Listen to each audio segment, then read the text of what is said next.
We'll call the Pennington County Commission meeting for March 20th to order.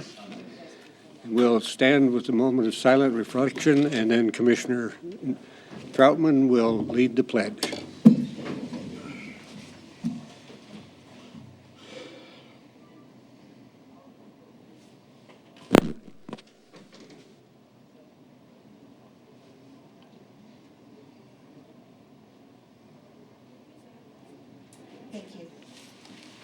Pledge allegiance to the flag of the United States of America and to the republic for which it stands, one nation, under God, indivisible, with liberty and justice for all.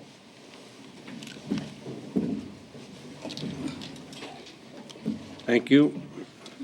We'll review and approve the agenda. Does anyone have any changes they wish to make to the agenda?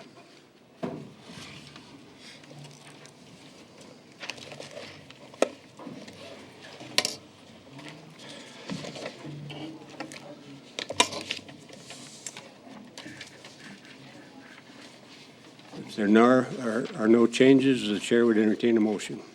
I make a motion to approve the agenda as presented. Second. Moved and seconded to approve the agenda as presented. Any discussion? Hearing none, those in favor of the motion say aye. Aye. Opposed? Motion carried. Next items 5 through 13 are items that are on the consent agenda. We can remove any item. Any of those left on the consent agenda will be passed or failed with one vote. There's the minutes of the March 1st meeting, which was a special meeting to accept bids. Minutes of the March 6th regular meeting, approval of the vouchers, recognition of the volunteers for February, the request to discharge unidentifiable liens, the request for approval to hold a surplus auction from the Highway Department, County Fair Supplement Fund Supplement, the General Fund Supplement, and the Emergency Management Fund Supplement.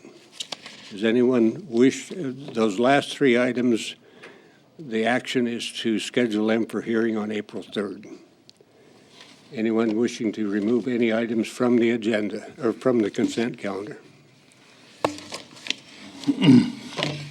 Hearing none, the chair would entertain a motion. So moved, Mr. Chair. Is there a second? Second. Motion and a second to approve the consent agenda, items 5 through 13. Any further discussion? Hearing none, those in favor of the motion say aye. Aye. Opposed? Motion carried. We now move to item 14, which is a lien request from Black Hills Area Habitat for Humanity. Good morning, Commissioners. Thank you very much for hearing us. My name is Todd Schweiger. I'm a longtime volunteer with Habitat for Humanity and a local attorney. And this is Scott Engman, the director of the program. Good morning. Good morning. Habitat, of course, I think you all know our mission. We build homes, make affordable homes for low-income individuals that they buy on an interest-free mortgage. We have the case of the Dickey family, and the address or the property is here in Rapid City. That the county commissioners or the county has a county assistance lien against, just under $3,000, $2,950, from October of 2009 through August of 2011. What our understanding of this is, Mr. and Mrs. Dickey were a recent family, a relatively recent family into a Habitat home, and Mr. Dickey passed away. So things kind of fell apart for the family, and we believe that at least part of this county lien was for his funeral costs, because it correlates to the time at which he died. Mrs. Dickey, realizing that her situation was such that she could not afford the home, deeded it back, quitclaimed it back to Habitat so that we could take care of any problems, take care of the title, and get it in the hands of another Habitat family. Of course, one of those title problems, and of course we rehabbed the home to make it look like new for the next family. One of those problems, of course, is this lien. And while Habitat is able to pay this lien, we would prefer to use that money to rehab the home and get another family into it. So we're here today requesting that that lien be released by the county. Myself and Mr. Engman are certainly happy to answer any questions that the commissioners may have.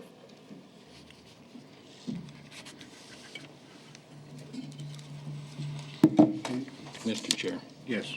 I see somebody's been making some payments on this. I assume that was probably Mrs. Dickey. Yes, and we're not requesting the release of the lien from Mrs. Dickey. We're just asking for the release of the lien from the property. Okay, and she's not here making any request to have the lien totally released. No. Okay, I'd make a motion to release the lien from the property so Habitat can make it available to another family. Is there a second? I'll second. Motion and a second to release the lien from the property. Any further discussion? Yes, Mr. Chair. If we release this lien, what do we have to fall back on that we might possibly collect this burial fees and things for the taxpayers of Pennington County?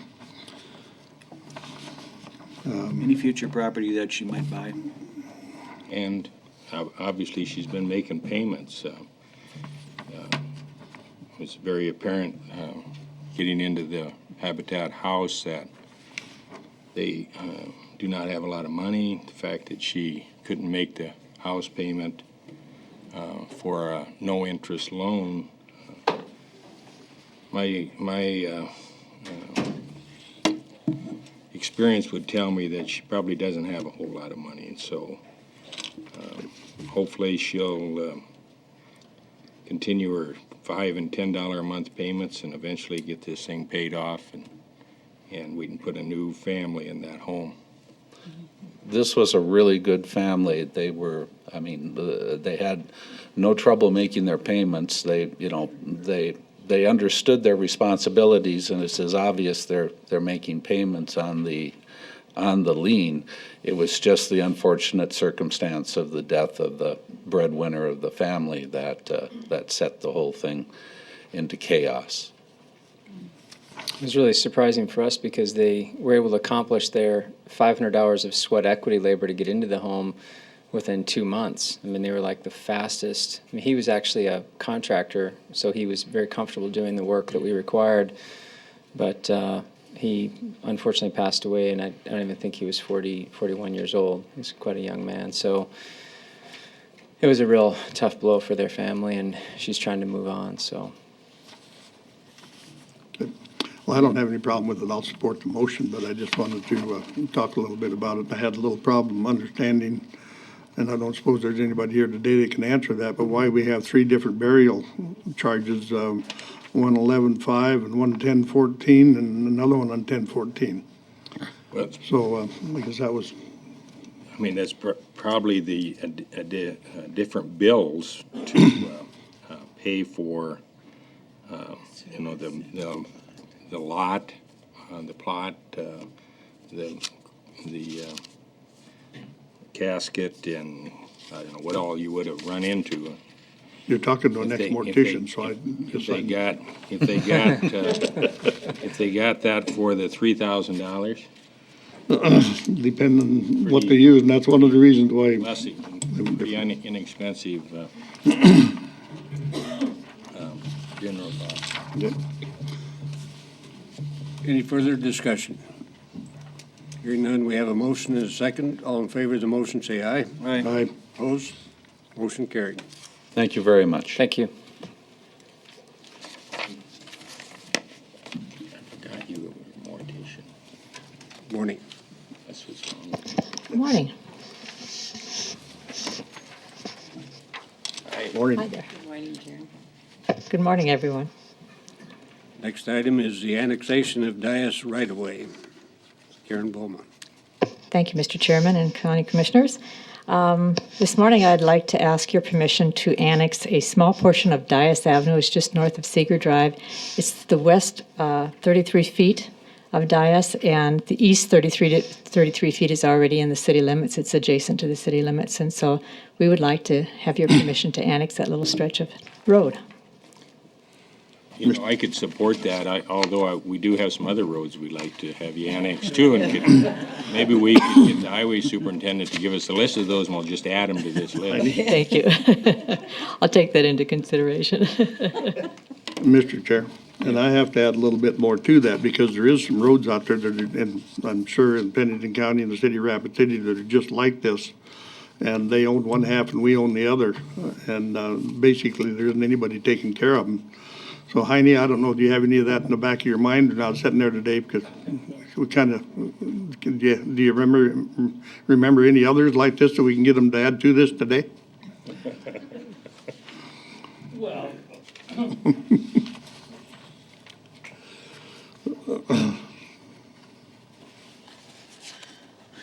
Being you asked. I knew I was going to put you on the spot. One that came up last week is that Holly got a call on Seeger Drive, which we deleted from the county highway system back in 2004.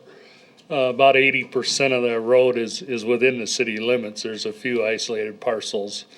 And the mayor's office referred the person to the county highway because the city of Rapid City doesn't maintain it. And I said, no, we deleted it from our system and the Pennington County doesn't maintain it. So that would be one nice road to get cleaned up someday. And you could add it to the list.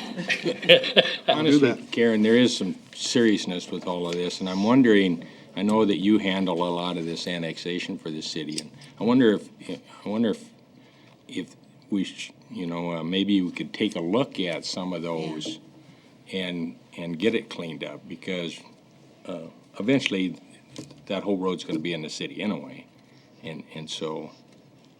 And I can address, if you don't mind, I can address Seeger Drive. We are taking a look at Seeger Drive right at the moment, and some of the engineers are working on how that's going to come about and coming up with a legal description. So I think we will be back to take that portion of Seeger Drive that's kind of hit and miss. Great. And look at some of them other ones too, would you? Okay, thanks, Don. I'd make a motion to approve the request for annexation. Second. Any further discussion? We have a motion and a second. Hearing no further discussion, those in favor of the motion say aye. Aye. Opposed? Motion carried. Thank you. Thank you. Next item is a report from Mr. Ben Snow. Good morning, Commissioners, Mr. Chairman. I have some pictures I was going to show you. Can we get this fired up?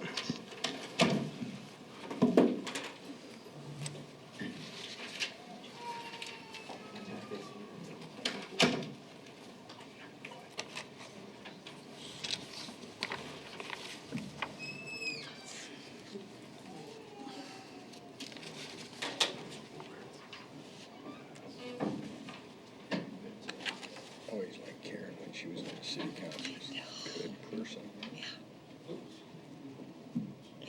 And that's so true. Why do they annex half the road? It's a foolish thing. Yeah. Can we dim those lights just a little bit?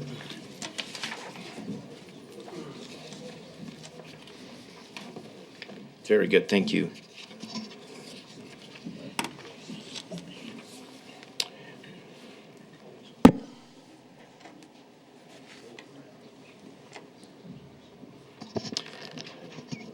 I know a couple of you attended our annual meeting with us that we held at the first part of the year, where we were celebrating all of the positive events that have happened over this past year in not just Rapid City, not just Pennington County, but really in the whole region. There's a lot of good things going on, and I just wanted to highlight a few of those things.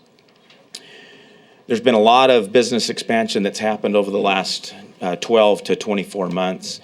SimCom continues to build out their workforce in the old San Mina facility, and that project is going very well. Aleutian Technology has located here in Rapid City a training center. They are up to about half of their target. They want to train 100 teachers from the Rapid City Training Center, and they basically go through the training and then they go and work from home. And that project is going well. Black Hills IP is another technology company that does patent law work, and they opened up an office in the Sheridan Lake and Jackson Boulevard area. They're growing so fast that they have now moved into the old Northrop Grumman space out in the business park. They have about 30 people, and their goal is to get to about 60-something over the next 2 or 3 years. So that's going very well. There'll probably be a celebration of their move into that new building here in the next month or two. Most people are aware of all the activity happening down on Highway 16 as it relates to NAU and their expansion, signing a long-term lease in the rest of the Sodak building. If you drive by, you can see the improvements they're making to that large 2-story building. Essentially, they'll make it appear as though it's a 2-story office building, but they'll be building out all of that campus. They'll be creating new parking spaces there. In total, there will be over 300 jobs working out of that complex when they're done. So we're really excited and supportive of that activity here. Of course, the Air Force Base, the continued move towards the Reaper Squadron coming to Ellsworth is a big deal for this region. We're supportive of that. In our business incubator, we have a couple of tenants that I wanted to highlight. The first was Caterpillar. They have leased an additional couple of thousand square feet. This will give them enough room now to meet their 50-person head count in the incubator, and then after another year or so, they'll move out to some other space out in the marketplace and continue to grow. They still are on target to get to 100 jobs in 5 years. And that'll free up space in the business incubator for another tenant to come in. Right now, we're essentially at 100% capacity in that building.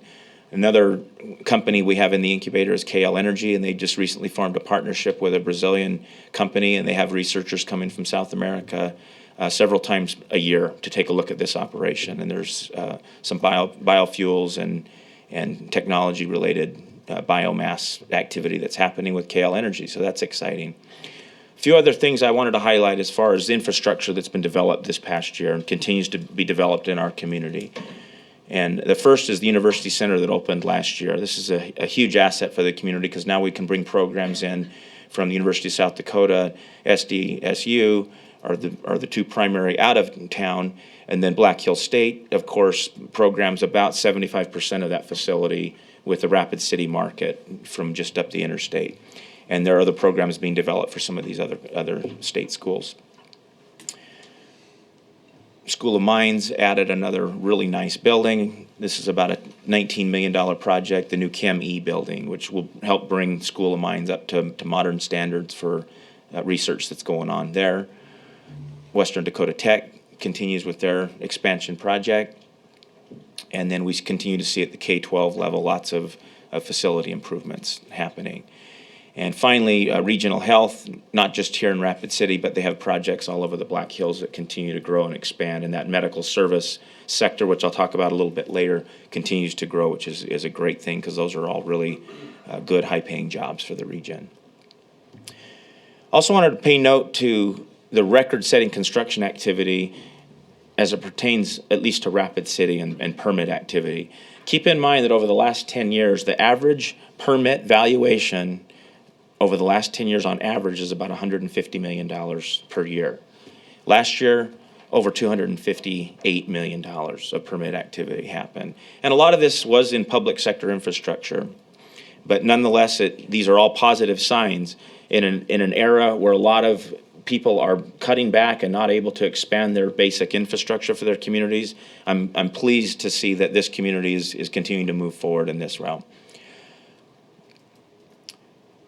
Of course, the county has a lot to do with that, with some projects that are happening just on the lot next door. And I think that I know not everybody's happy about this, but I, for one, am. I think it's a positive maneuver whenever you see that the government is able to provide the services that it needs to provide, And it has to be done, though I will say, in balance with what happens in the private sector.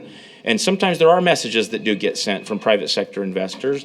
There is an expectation that a community that they are going to grow in or going to move to is confident enough in itself that it's going to continue to grow its infrastructure. That's something that can help them feel more confident than every dollar that they put in. There's going to be supporting infrastructure to support their business needs.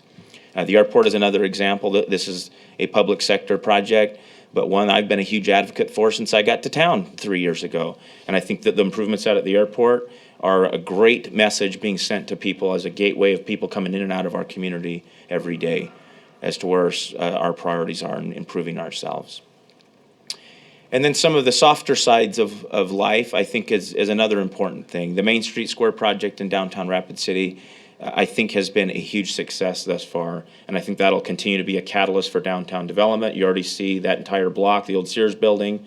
If you haven't spent time down in some of those merchants and some of those restaurants, I would encourage you to do so, because what I hope happens is that there's a spread, and this effect continues to spread throughout the rest of downtown Rapid City, and that certainly is a bright spot in downtown. We have our own Game Fish and Parks campus, just like Sioux Falls has had for years. Now we've got one out here, and that's important.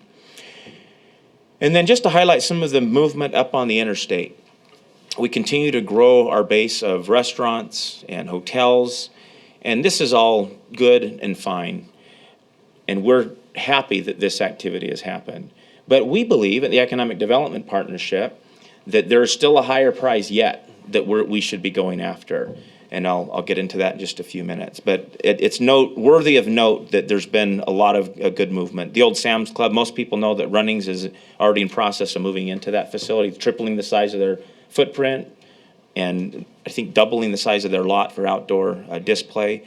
And so that's very exciting that's happening.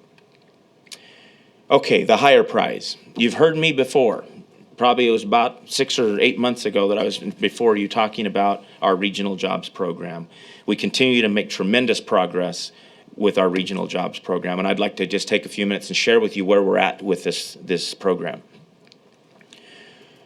About a year ago, we undertook an effort to better understand our marketplace and understand how we compete. And when you look at our region, we are clearly the center of a 5-state region. There are 57 counties located approximately in that ring you see there. That represents about a 200-mile radial ring from downtown Rapid City. Then you look at us sitting there in the middle of the country and you ask the question, who are our peer markets, or who would we compete with if there's going to be capital investment made somewhere? And the results of that are that we compete with some Midwestern towns like Bismarck, like Sioux Falls, and like Lincoln, Nebraska. But for the most part, we compete in an Intermountain West environment because of the quality of life here, because of that lifestyle that we offer. You see some of these communities here, like Billings, and like Fort Collins, and like Idaho Falls, Grand Junction, Flagstaff, Arizona. That's really who our peer markets are, and that's who we compete with. When you take a measuring stick to our performance as a region and compare that with the performance in some of these peer markets, what we found is that we are underperforming. We are underperforming to the tune of about $3,500 less per worker in wages earned as compared to some of these peer markets. And we want to understand why. And if there's some opportunities for us to grow higher wage industries here, we want to do that. That's really what this exercise is all about. What we found is that there are 6 key industries where we have performed very well over the last 5 years, where we have added jobs. The average wage in our region per worker is $33,650. The average wages within these 6 winning industries, as I call them, ranges anywhere from $42,000 to $56,000 per year for each of those jobs. So incremental progress in each of these 6 sectors we believe is worth going after, and this is the higher prize that I was speaking to earlier. In fact, when you look at business services and extractive energy, those 2 sectors alone, they added over 1,000 jobs in just the last 5 years. in what nationally was a sluggish economy. I think that's a great ray of hope for us. If we can just focus on those two industries, we'll see our batting average improve dramatically. A couple of other sectors, healthcare and finance. The jobs added in these two sectors amounted to almost 1,700 positions over the last 5 years in just these two sectors. And that's something we ought to be celebrating and leveraging and seeing if we can do a better job at that. And then finally, there's a couple of sectors within manufacturing where we have done pretty well. And the first is in specifically related to metals work in manufacturing, and the other in small scale food and beverage manufacturing. The jobs added over the last 5 years is about 250 in both of these sectors, but the average wages in both of these and the multiplier effect associated with both of these industries is pretty big. So with these 6 industries, almost 3,000 jobs added without us really applying any effort or focused attention on them, mind you. So our goal now is to take a look at what we're doing over the next 5 to 10 years, and if we can focus more of our energy, effort, and resources on these industries that we've targeted, we think we're going to be doing exceptionally better even 5 years from now. When you multiply out a jobs multiplier within each of these sectors, these are the jobs or spin-off jobs that come from the primary jobs created in each of the sectors. You see the impact is almost 5,400 jobs in our region. That's already happened. I just want to emphasize that. Now, what are we doing next? Well, because the study we undertook was done in collaboration with Black Hills Vision. I know Pennington County has been supportive of Black Hills Vision, and I want to thank you publicly for that, because what we did at Rapid City Economic Development Partnership was went to Black Hills Vision and asked, hey, this is going to be a regional project. It's not just for Rapid City. It's not just for Pennington County. It includes this large geography. Will you match us dollar for dollar in getting a little bit smarter about where our best opportunities are? And Black Hills Vision said, yes, we'll do that. And so what's going to happen next is there will be a letter co-signed by Jim Aberle, who serves as the executive director of Black Hills Vision, and myself. And this letter will be sent out to about 4,600 businesses within that 200-mile radius, asking them to get involved with this program. We're basically seeking buy-in from our own business community. We think there are opportunities out there. This is businesses that may be as small as 2 people and as large as our largest employers in this region. And we're going to ask them to go to blackhillsmeansbusiness.com. This is a website we created just for this project. We still have our website, and Black Hills Vision still has theirs, but Black Hills Means Business is a website where these people, when they receive this letter, these business owners, can get engaged with the process. We believe that organic growth has to happen first. We're reaching out to our own, if you will. We're getting our own house in order, making sure that within each of these industries, all those dots are being connected so that leaders within those respective industries can start to talk and collaborate a little bit more. If we grew 3,000 jobs over the last 5 years, just imagine what we can do with a little bit of concerted effort and getting these groups to talk with each other. And this link is available for anyone in the community. If you're in one of those 6 industries, we particularly want to hear from you. But even if you're not, if you're just an interested person in the community who wants to weigh in and give us some advice and some opinions as to what we're lacking or what we do well and what we ought to be leveraging stronger, we want to know about it. We've gathered all the data. The data has pointed towards these 6 industries, and we're very confident we're on the right track with these 6 industries. The next step now is to get the community bought into what we're doing, have industry leaders step up and say, yes, I want to be a champion for my industry because I know the Black Hills can grow my industry. And with that effort, we'll be able to put together a strategic plan that will work, that will actually outperform what we've done over the last 5 years. It's important to note that out of the 4,600 companies we've identified within this regional trade area, about 18% of them come from Pennington County. So Pennington County does continue to serve as the anchor, the economic anchor, if you will, of this 57-county region. And I know there's little pockets. This includes some of the communities that are just outside and may have their own little thing going, that's okay. We're not afraid of that. We're just going to reach out and talk to them, make friends with people over in Wyoming, for example. That 200-mile ring includes a lot of Wyoming. But that doesn't deter us because we know a lot of that money comes and flows into the Black Hills every year. So we hope we'll get a high level of buy-in from not just our 6-county local region, but this larger 200-mile region. And then just a little note before I stop talking and open it up for any questions you have, and that is what we're doing on our efforts as an organization to grow private sector investment.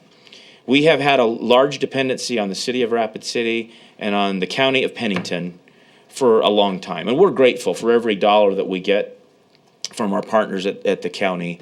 What we are doing over the next 5 years is we want to change the dynamic of how our funding works. But we don't want to do that by getting cuts to our funding from Pennington County or from the city.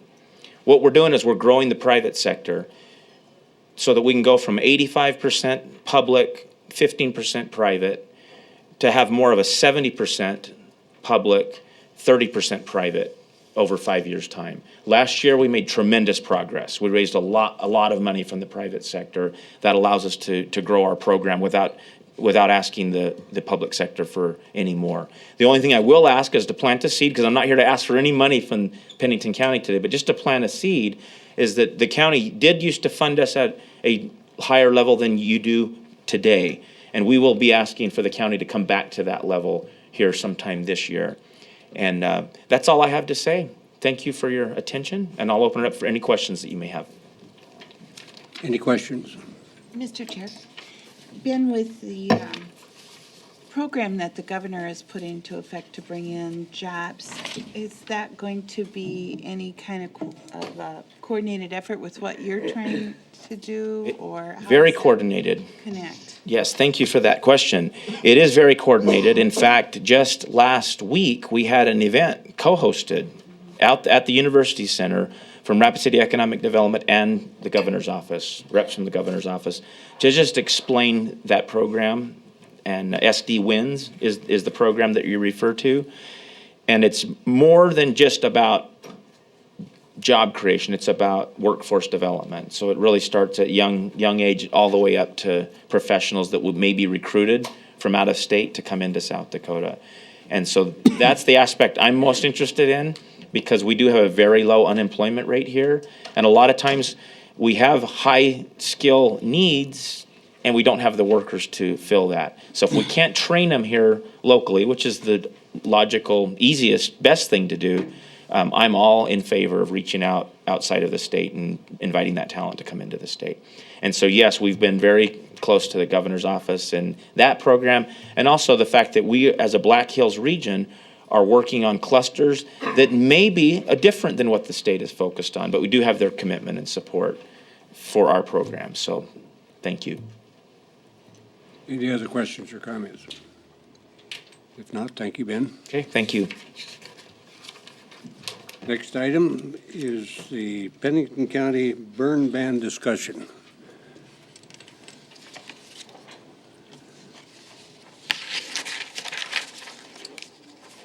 Good morning, Denny Gorton, County Fire.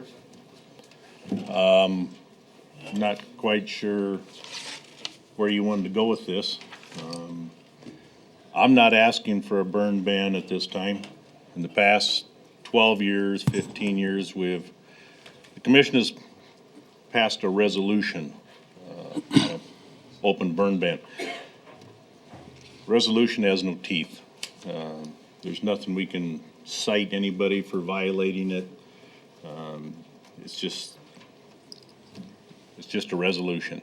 So if we're gonna get serious about trying to control some open burning when the weather and the conditions are correct, then we need to have an ordinance that would prohibit it and would actually establish some penalties for those who violate it. So that's, like I say, that's. Have you got a proposed ordinance? Meade County has an ordinance that they use. It's based on the fire danger, the ordinance takes effect when the fire danger, grasslands fire danger reaches very high, or extreme, then their ordinance becomes effective. If it's below extreme or very high, then the ordinance doesn't kick in, so.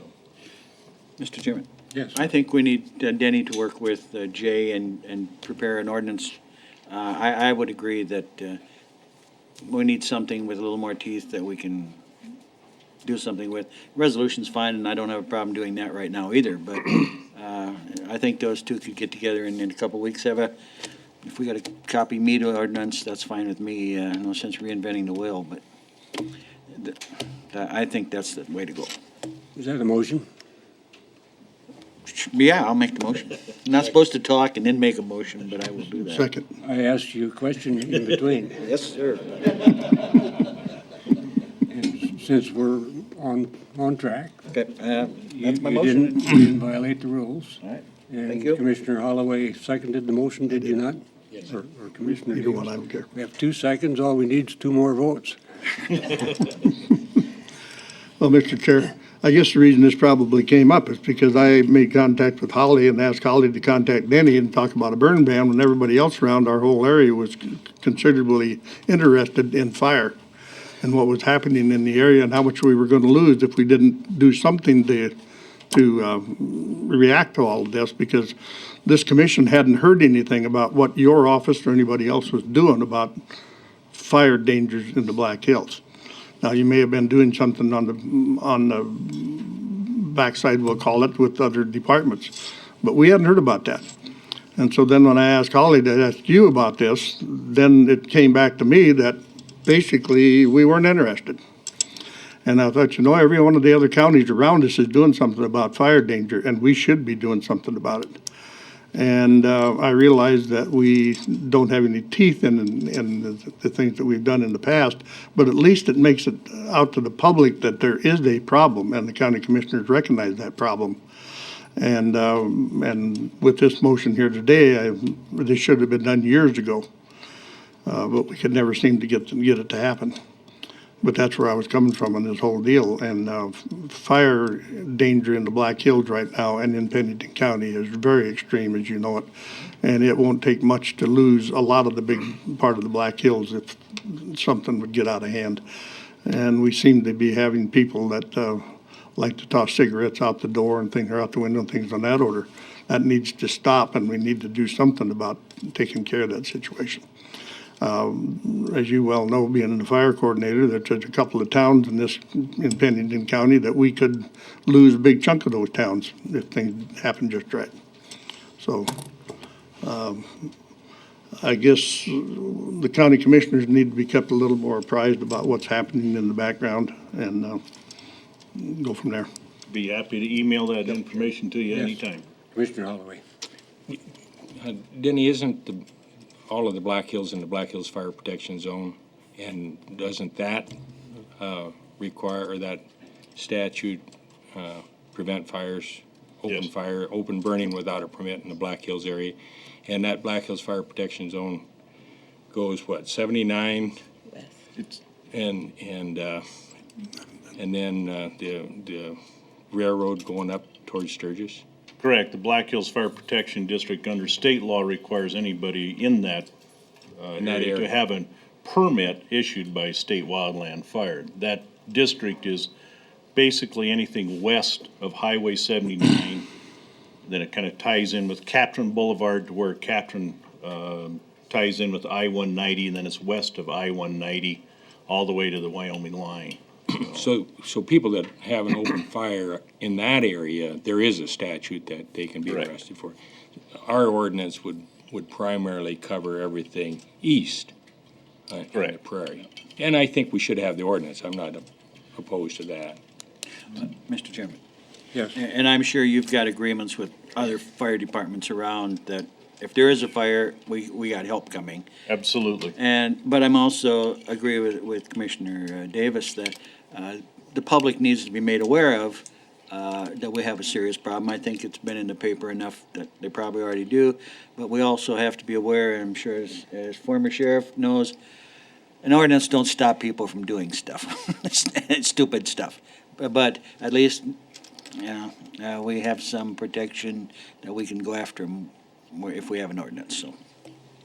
it would allow us to go after the obvious violator. The two fires out on Beretta Road last week apparently were caused by people target practicing. You know, the Forest Service may or may not close that area off to target practicing. I don't know. Two fires we had out on Interstate 90 last week, don't know what caused them. We looked and could not find anything there that was an obvious cause. Could have been a vehicle dragging a chain, had a load, something that, and we had two fires within less than 10 miles apart. I have one more question. Yes. Is Meade County and the one that you're proposing, is that going to be open burning, or is that going to be recklessness, stupidity, starting of a fire? The ordinance. Theirs is open burning, so. And I'm not quite sure. I guess if there is some recklessness, then to me, it would probably fall under the South Dakota State's arson laws if there's deliberate, reckless burning of property. And then that would be up to the state's attorney's office to prosecute them. Mr. Chair, Yes. it seems like this is a little bit bigger issue than maybe what we started to think it was. I wonder if, just because I believe that we need to let the public know that the county does not want them to be reckless so that they start a fire, I think we should do the resolution. We've done that in the past, but I also think we need to look at some real, some examples of other kinds of ordinances that other areas have.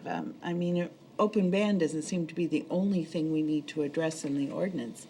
And so to just kind of take Meade counties, maybe that's not the complete approach to the issue. And I'm just not sure that we can do this in a couple of weeks, but we have the fire danger now, and we need to let the public know. We want them to be careful. So I guess for me, I would like to go ahead and see us do a resolution and authorize your signature on it, similar to what we've done in the past. Even though you feel it has no teeth, it also has a public relations component that is important. We're saying to the public, be careful. And then we need to do the ordinance. Not being necessarily for or against, but if you put a resolution into effect, the only way you can take it off is to remove that resolution. And if we would happen to get, I'll just say maybe in 2 weeks, 3 weeks, we happen to get a nice 4, 5, 6 inches of some wet snow, we get 4 or 5 days of rain, then the open burning ban is still in effect. And you guys, the commission would have to meet and rescind that. And then in the meantime, you're gonna have an awful lot of landowners who are gonna wanna go out and burn their slash piles. The one thing that happens when Pennington County enacts a burn ban, then the state and federal offices honor that burn ban. So then they don't allow any burning on state or federal property. So there's a trickle down, and then like I say, if we would happen to get some moisture, everybody's gonna wanna go out and burn slash piles, trash, burn barrels, and they're all gonna be in violation of something then. I mean, I guess I would be willing to have a special meeting to do that if that happens. And I don't, excuse me, Mr. Chairman, I don't see why we can't add something to that caveat that says, with the given amount of snow that's authorized by the state to burn slash piles, or the federal government burn slash piles, that it's automatically withdrawn. And I don't know whether you can do that or not. But here's the thing, I'd rather be a little bit proactive on this instead of borderline on stupidity, because here we're talking about getting snow to dampen the fire danger, but we've got fire danger now, and 6 inches of snow isn't gonna hurt us any, but a wildland fire will. So where do we go with this? Do we worry about the snow more than we worried about the fire? Or what are we into this for? I think an ordinance is a good idea too, and I think Denny has some calls into other counties as well besides just Meade, trying to see if they have any way that they've dealt with the issue previously, and so we're waiting to get that information and look it over and come up with our own ideas and maybe mix of the best parts of all of them. But as far as your question on the resolution, you can put anything in there you want. You could put in there that no burning, but if the fire index drops below an extreme level, then you can burn, or, you know what I mean? I mean, you can put that, it doesn't have to be carte blanche. I don't think you'd have to meet every week to address whether you need to lift the resolution or not. I think you can put a sunset clause in it, you can put those conditions in it. So Denny and I can work on that resolution as well, if that's what you want us to do. So, Mr. Chair? Yes. Do we have existing resolutions out there? Were there sunset clauses on them? No, they just happen to have Butte counties. I mean Pennington County, because we, No, we've never done a sunset on a resolution. so those or are burning. still existing out there. They were withdrawn down like in, I'll just say November. They were generally put on in around July when I look back at the number of them. And some years we didn't do it because it was wet enough. Commissioner Holloway. When you work on the ordinance, try to put that stupid in there. Well, And it's not against the law to be stupid, but it should be. well, the other thing, we're debating whether we should have a resolution or not, but we just heard a little bit ago that they don't mean anything anyway. So let's put a resolution in place, and if someone burns, I guess they burn. Your You resolution know, is a but- public service announcement. Yeah, That's what I'm except saying. that what Denny said, and I don't want to miss that, is that then the state and the feds recognize our resolution, and as long as our resolution's in place, they're not going to give anybody the permit to do the burning that they otherwise would have given. So I think, I mean, if we want to do a resolution that says the state and the feds don't have to pay any attention to our resolution, but I think that was the key, at least that's what I heard you. That's correct. They will honor our burn ban. And then we exempt campgrounds, because you don't want the tourists who are coming here and do a little grate in a campground, to be prohibited from enjoying their recreation time. So Mr. Chair, one other comment, I guess I would like to, you guys work on a resolution, as well as the ordinance, but work on the resolution so that if it gets to the point where the state and the feds would allow burning of slash piles or whatever else they would allow burning for under their normal process, that our resolution doesn't prohibit that. So it might be it's tied to a fire index. I don't know what it is, but I'd like to see you bring that back rather than just passing the same old resolution we did last year. We've probably given enough discussion on this, and we got the Journal and a couple of TV cameras here. Hopefully the people will realize that you're not you shouldn't be burning out there.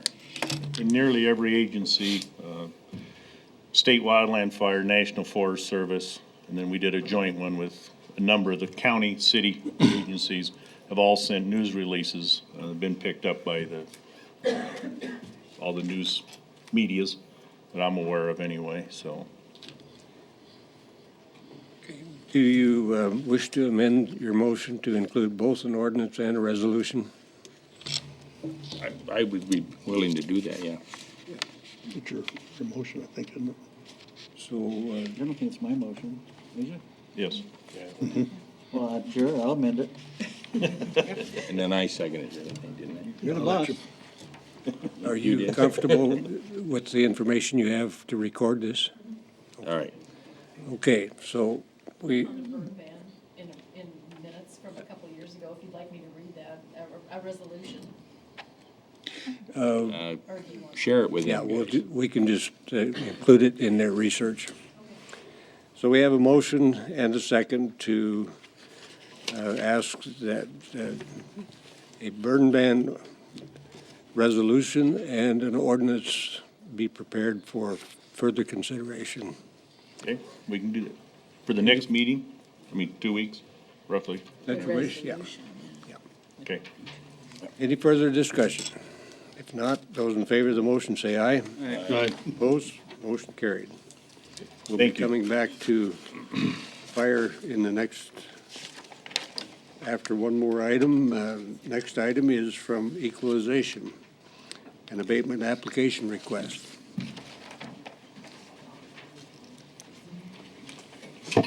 The equalization office doesn't have an abatement, but a property owner has brought one before you, and you'll want to listen to them. You folks come forward, please.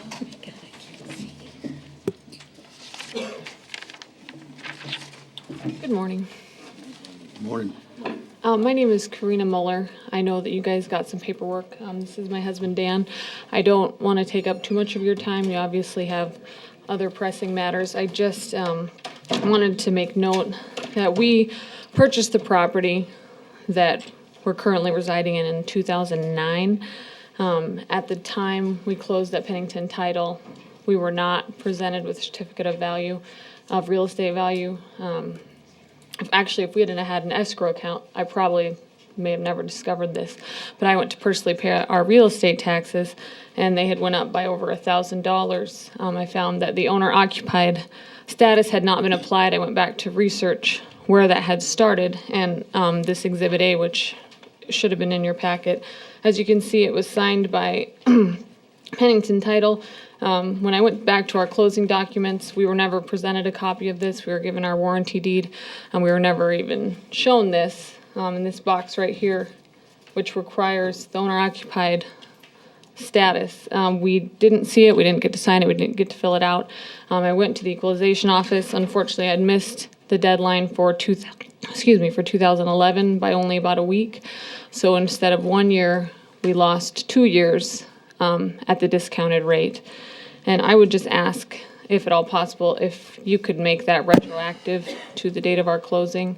I understand, and my husband and I have talked about accepting our responsibility and following up on it, but we were not told, and we did not realize that this is something that we needed to follow up on. We're younger homeowners. We are both recent college graduates of the area. We chose to stay here and raise our children and kind of invest in the community that we both really grew to love. And $2,000 is a lot of money for our younger family. So, do you have any questions? Mr. Chair? Yes. Did you go back to the title company? I did, and unfortunately, everybody is telling me that it's my fault. And if I had known that it was something I needed to follow up on, I would have done it right away. Title company said, well, we're sorry that we didn't give you this. We normally do, but you should have followed up on it. And I said, well, I didn't even know this document existed, so how would I have known to follow up on it? And, you know, I've had people suggest that we take Pennington Title to small claims court.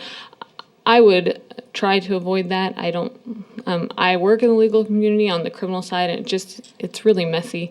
I'd prefer not to drag somebody from our community into something like that when to me, it's black and white. It's just a simple clerical error. It may be more complex than that, but that's what I was told when I went to Pennington Title. Mr. Chair, Yes. did you go through a Realtor with your purchase? I did, and I was told the same thing, that Pennington Title should have done it. You know, he wasn't even at the closing. We just went to the closing at Pennington Title, and so he's basically not liable either, is what I was told. Well, I guess my own personal opinion is that you don't want to get into a messy situation with the Right. title company, but I believe I would. Okay. Maybe it's time that they understand that they need to, and over the years of being on the county commission, I've run into this several different times. Sure. And it always ends up that the Realtor and the title insurance company didn't tell somebody. Right. Well, my own personal opinion is that I don't believe that's the taxpayer's problem of Pennington County. And I think they should do their job and do it well. Yeah. Mr. Chairman, Yes. I have a question. Jay, or Shannon, I see that the city denied this, basically, or at least had a certified unfavorable action, right? Am I correct? Any abatement on a property that is within the city goes to the city first. And is the that city just a did. recommendation to us then, or can we overturn that, or where are we at in that? If the, it's not a recommendation, because the city can take action. But the county, I suppose, can vote yes on that, and then the abatement goes. But the city acted on it. I assume that the intent is because the city has taxes involved as well. If I may, Mr. Chair? Yes, go ahead. While Shannon's up there.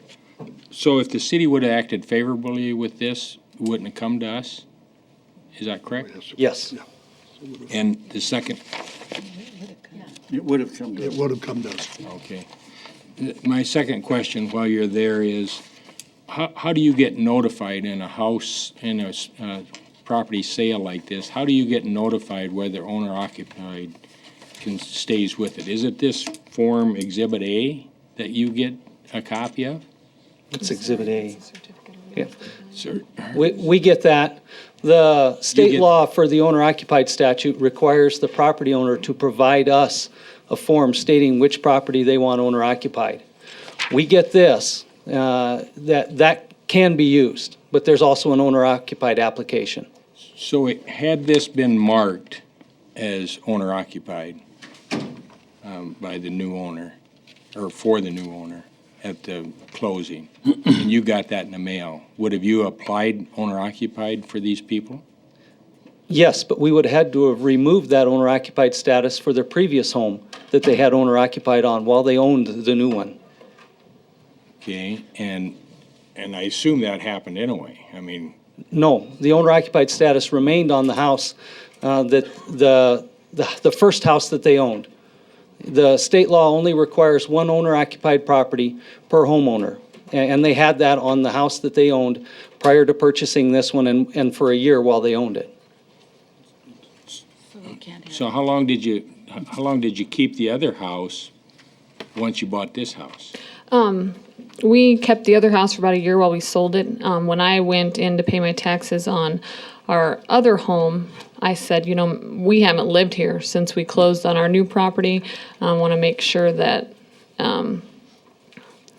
we're paying, because I knew that you can't have two. I want to make sure we're paying the non-owner occupied on this home.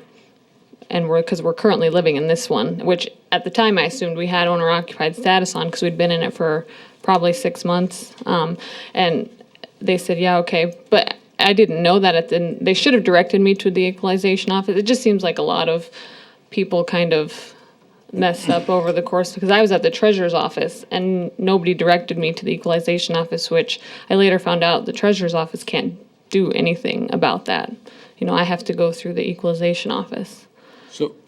So I guess, did they get owner occupied for the last half of 2009 on their prior house and for all of 2010 on their prior house? The owner-occupied status applies for a year at a time, not a half a year. They are asking for the owner-occupied status for the assessment years of 2010 and 2011. In 2010, they received owner-occupied on the house that they owned first. In 2011, they had sold that first house and they only had the new house, but we didn't have an application until 2012. They brought the application in late for 2011.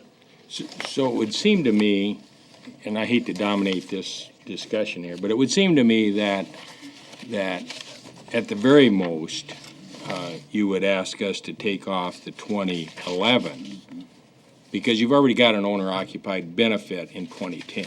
Sure, and we would be fine with that. I guess if I could address a previous question, you had talked about city council. We were put on the agenda for city council. We weren't given notification.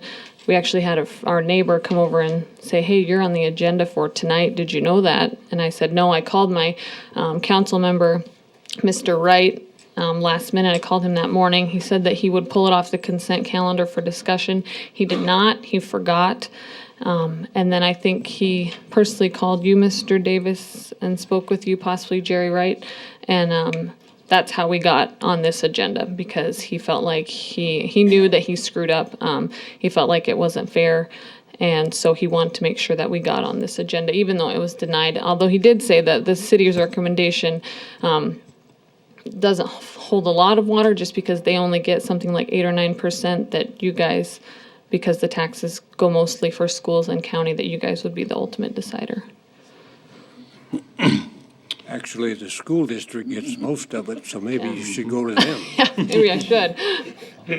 Mr. Chair, Yes. just to give Jerry Wright just a little bit of slack, is that he got called out of the meeting just about the time this came up, and he didn't realize that they had Right. moved that fast, and that's how he lost out on Yeah. not getting it off the agenda. Yeah, I was on the consent calendar But, and it blew but by. again, I need to ask Jay, Jay, we've been down this road before, and it seems to me that there's something in state statutes that disallows this. Am I correct on that? Do you remember? Well, actually, my question is just the opposite of that. It seems to me that you have to have an application in by a deadline, and I don't know the commission has authority to override state statute on that.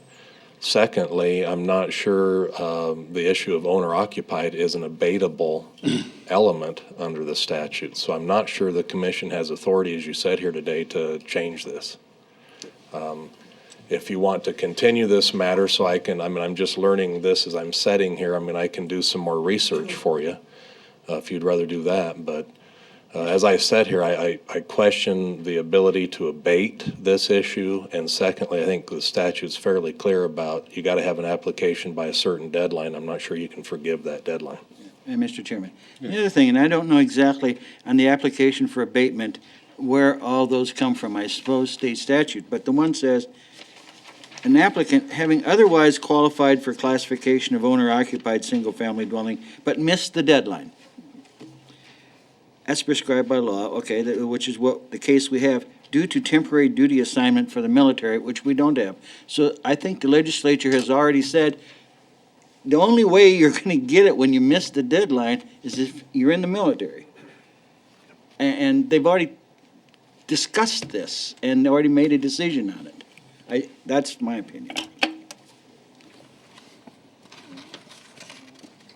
Do we have a motion to postpone this till Jay has a chance to? I would make a motion to continue this to the next meeting in April. Is there a second? I'll second it. Any further discussion? Hearing none, those in favor of the motion to move this to the next meeting, say aye. Aye. Opposed? Aye. Motion carried. Thank you. Back to the fire. I agree with you, Ron. I totally agree with you. Good morning again, Denny Gorton County Fire. Each year I come in and I ask for the commissioners to approve this same resolution, which allows a number of people to request fire assistance from state wildland fire. By state law, they will provide one vehicle and 2 employees, and these are for fires outside the Black Hills Fire Protection District. So I believe the resolution is attached. It's the same one we've used in the past. The contact list has been updated with various people. And so the simple action requested is to approve the attached resolution authorizing those designated persons to request range fire suppression assistance from South Dakota Division of Wildland Fire Suppression and the County Rangeland Fire Protection Agreement with South Dakota Division of Wildland Fire Suppression. So, Any discussion on this item? Chair would entertain a motion. Make a motion to approve the attached resolution authorizing those individuals, and I don't think I need to add for you to sign it. I think that's continuing. Is there a second? Second. Motion and a second to approve the resolution, is that what we call it? For range fire suppression assistance. Any further discussion? Yes, there is, Mr. Chair. Yes. I just want to bring up one thing. Where in here, when this kicked in, that the county commissioners notified that they may be getting a bill from somebody? Doesn't necessarily mean there will be a bill. Okay, regardless, forget the bill, forget everything. When does the county commissioners get notified in this that you may do something under this agreement? Do we get told? I can do that. I can notify the chair. Great. I guess I'm And not quite. that's exactly what I was bringing up a little while ago with our burn ban, that the county commissioners were left out of the loop. So I got involved in it because I thought we should, because of the other counties around the area doing something.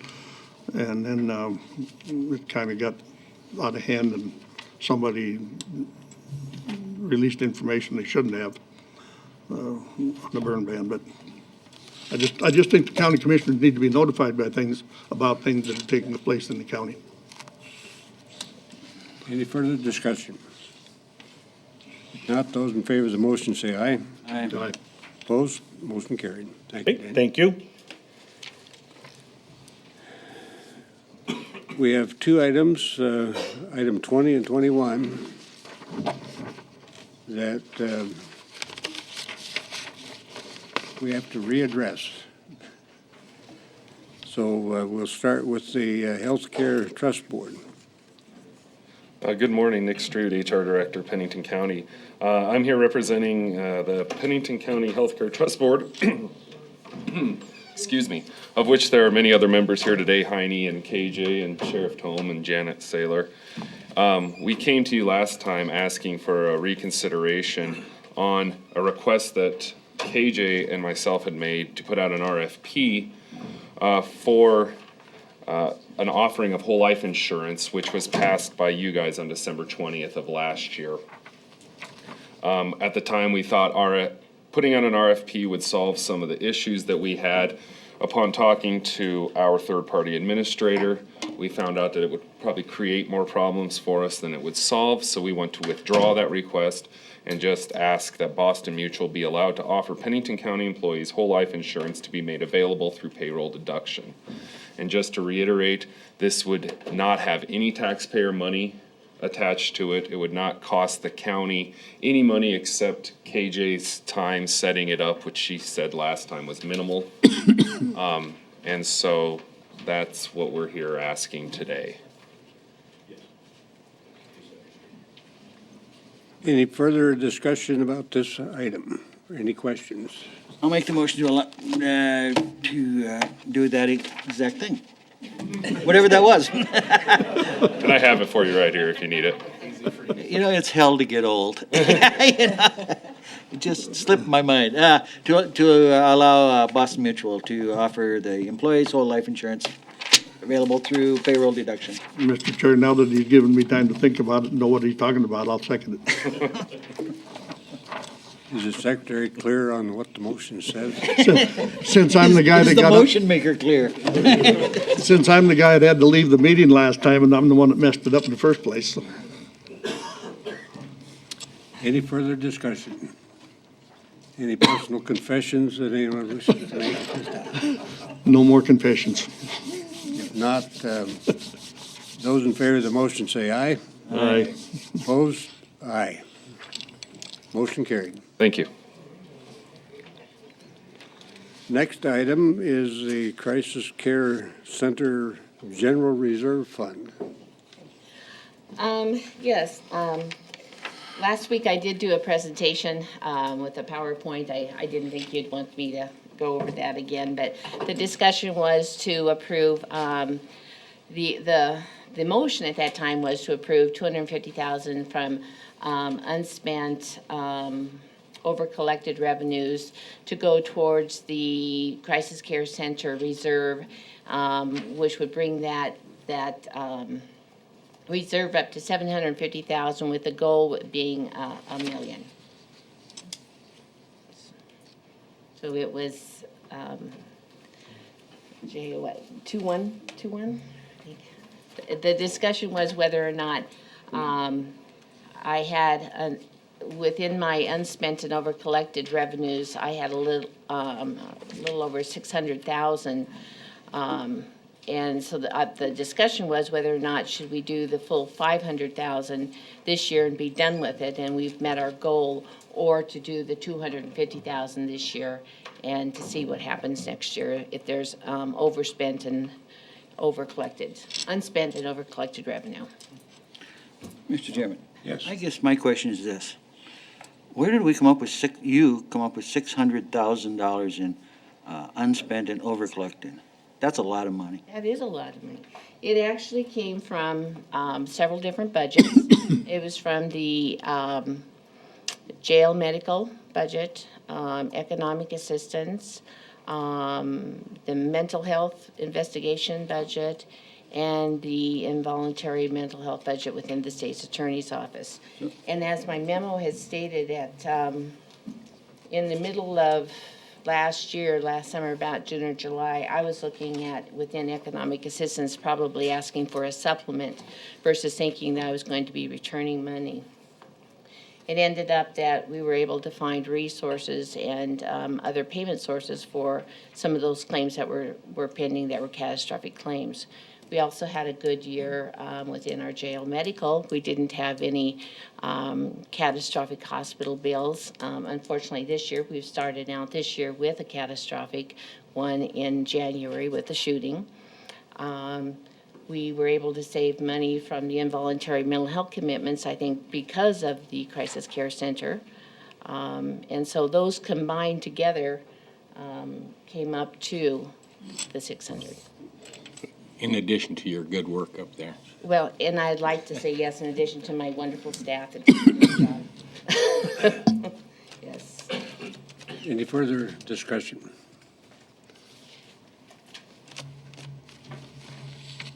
Was the motion last time for the 250,000?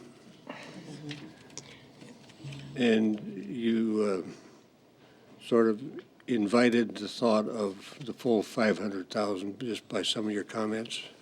I did, because it was, like you say, it was an exceptional year. We never know what this year will bring. We started out the year already with a catastrophic within jail medical.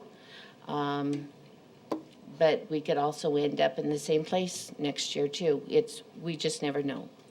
We just never know. Do we have a motion? I have a question. If we don't put it here, Julie, the 250,000 stays in reserves? In light of what Karen just said about we never know what this year is going to bring, I'll make a motion to put 250,000 into it and leave the other 250,000 in reserves. Is there a second? Second. We have a motion and a second. Discussion? Any comments? Hearing none, those in favor of the motion say aye. Aye. Aye. Opposed? Aye. Motion carried. Thank you. Do you want to not put any in? Next item, 22, Scott Guffey, brand new subject. I'm tired of the $600,000 in money left over in budgets. You ought to be happy. Better map for you here. Yeah, but we shouldn't have put it in the budget in the first place. We got that kind of money. Yeah, if it's your good work, that's good. Last week, you guys gave me direction to put together a preventative pine beetle tree spraying program, cost share program. So this is kind of what I came up with. I apologize on the map that originally came out in your packets. I didn't realize how poor it was till I printed it off yesterday. When I converted it to a PDF, I got to downsize the quality so it can email. So I gave you a better map there so you got a sense of where the problem is in Pennington County. But what I came up with was we earmarked $20,000 out of the $336,000 roughly that was allocated out of the Title III funds for the 2011-2012 Pine Beetle project for the tree spraying program. It would be a 50-50 cost share up to $100 per landowner to be sprayed by a certified commercial applicator. And the boundary in that map there kind of shows that it'd be for the highest infested areas in the county. And it's basically that 385 corridor down to Keystone West to Medicine Mountain Road, just west of Deerfield Lake. It covers roughly 272,000 acres. Within that, about 31,000 acres is private land, privately owned. I do a direct mailing to about 1,800 landowners describing the program, including that cost share form, and have that handout by SDSU kind of explaining why it's important to have a commercial applicator spray and the do's and don'ts to spraying trees. The benefit would be to maintain the aesthetic values of the property in the heaviest hit areas. If they're not spraying the trees, likely they're going to be gone just with the sheer numbers we have in that area. In turn, that would protect the property values, in turn protect the county tax base. Other counties, all the surrounding counties are doing a similar program. Some of them are putting together slide-in units to let the private landowner use. I'm kind of opposed to that. These are high-pressure pumps. If you don't do it right, you're kind of wasting your time. There's plenty of commercial applicators out there. No need to compete with them. We just saw a gentleman do a presentation on economic development. This would spur the economy a little bit too, giving business to them. That's kind of a side benefit. So that's what I came up with. Any questions?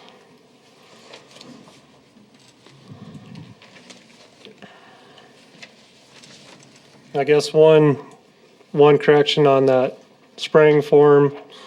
We did change the name of the website to pencobeetleinfo.com, and I hope to keep a updated list of area applicators on there that the landowners can go to find an applicator. Mr. Holloway. The map that you gave us, the mauve-colored marks on there, that's where the pine beetle infestation is? According to the aerial survey, and then you see the various colored dots. That's according to the state and our county crews marking survey on the private lands this year, or this past season. And the green ones, I don't get too excited about. Those are kind of native hits. They're single hit trees, which you're going to see in a normal year. It's a native endemic population of pine beetles. The red ones and the orange ones are the ones to get concerned about. The yellow ones are kind of take notice of too, but you can see the majority of the red ones are there. Those dots are on private. Yep. And this would just be for those. In that black, and the private. that black area, yeah.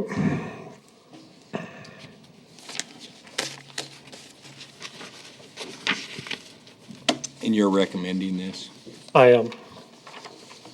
What you're looking for, Scott, is to amend to include the preventive tree spraying section and another 20 grand out?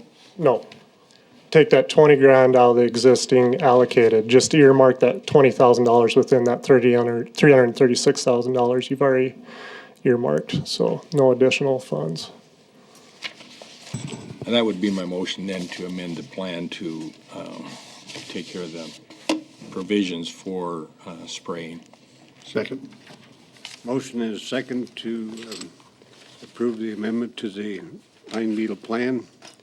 Any further discussion? Not, those in favor of the motion say aye. Aye. Opposed? Motion carried. Thank you, Scott. Next item, Holly is on.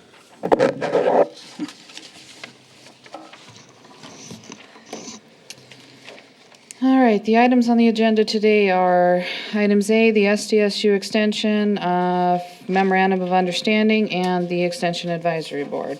We'll kind of address both of them together as it's all interrelated, but you have in your packet the, let's say, counteroffer of SDSU with the MOU. You can see they've removed the master gardeners aspect of it. And the FNet program has agreed to pay 1/3 of the technology charges, so I'm looking for the wishes of the board on how you'd like to proceed. Mr. Chair. Yes. I still have some concerns about this, and I know that Holly tried to find some information out yesterday. I think just to give a summary of my concern, we are being told that the current structure of our advisory committee would not meet some existing out there law or regulation that we are not able to, at this point, verify. Correct. And so what would happen, given this counter proposal, is we'd have two different boards set up. And what a mess for our local 4-H coordinators to try and deal with two boards. I don't think that makes sense, and I would like to get further information to verify what we're being told by SDSU as far as the structure, and to see if we can't bring the requirements that they say we need to have together with the board that we have currently existing and make it one board that meets everybody's standards. I don't see why we're being proposed to sign, or why we're being asked to sign an agreement creating a second board. The other part I don't like about the MOU is that we have, and I had Holly pull this, in our previous MOUs, we have never had to agree to provide housing for the nutrition program. And I'm very concerned about that, because our new agreement says that we should.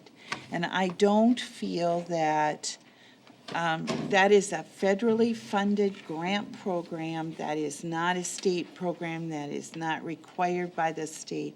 I am very concerned about why we are now being required to provide housing for them. I don't think that's right, and I'd like to further investigate that.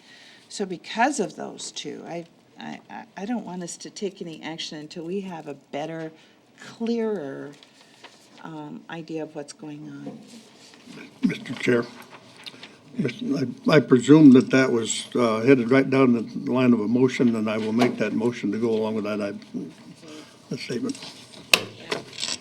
I think we at least need to continue it for 2 weeks, so we've been trying to find the information and not.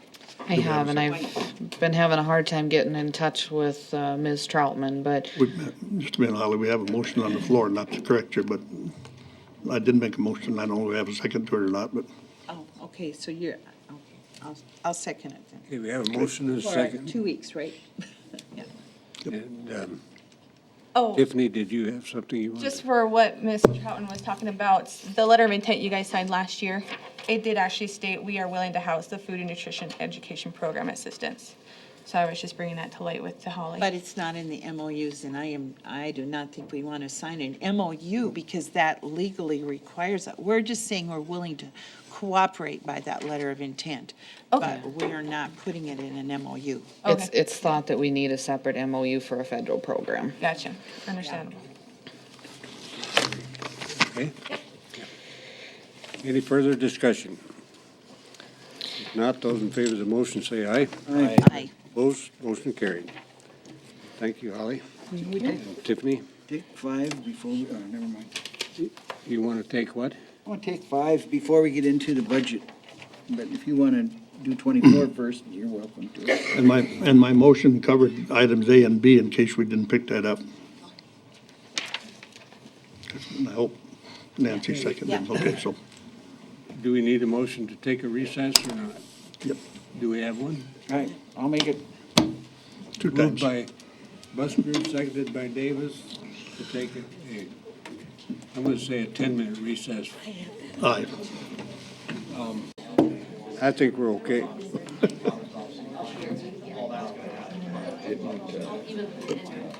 Ethan, you stand.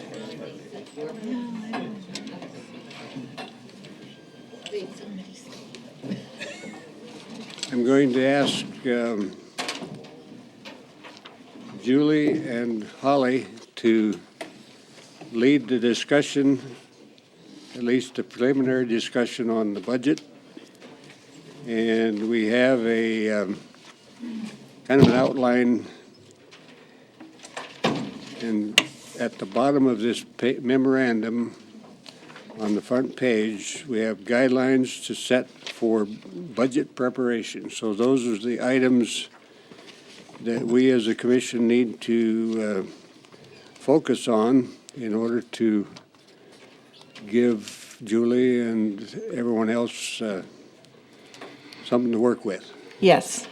This is the time the board set up in the calendar of events, if you will, on how the board wants to proceed with budget.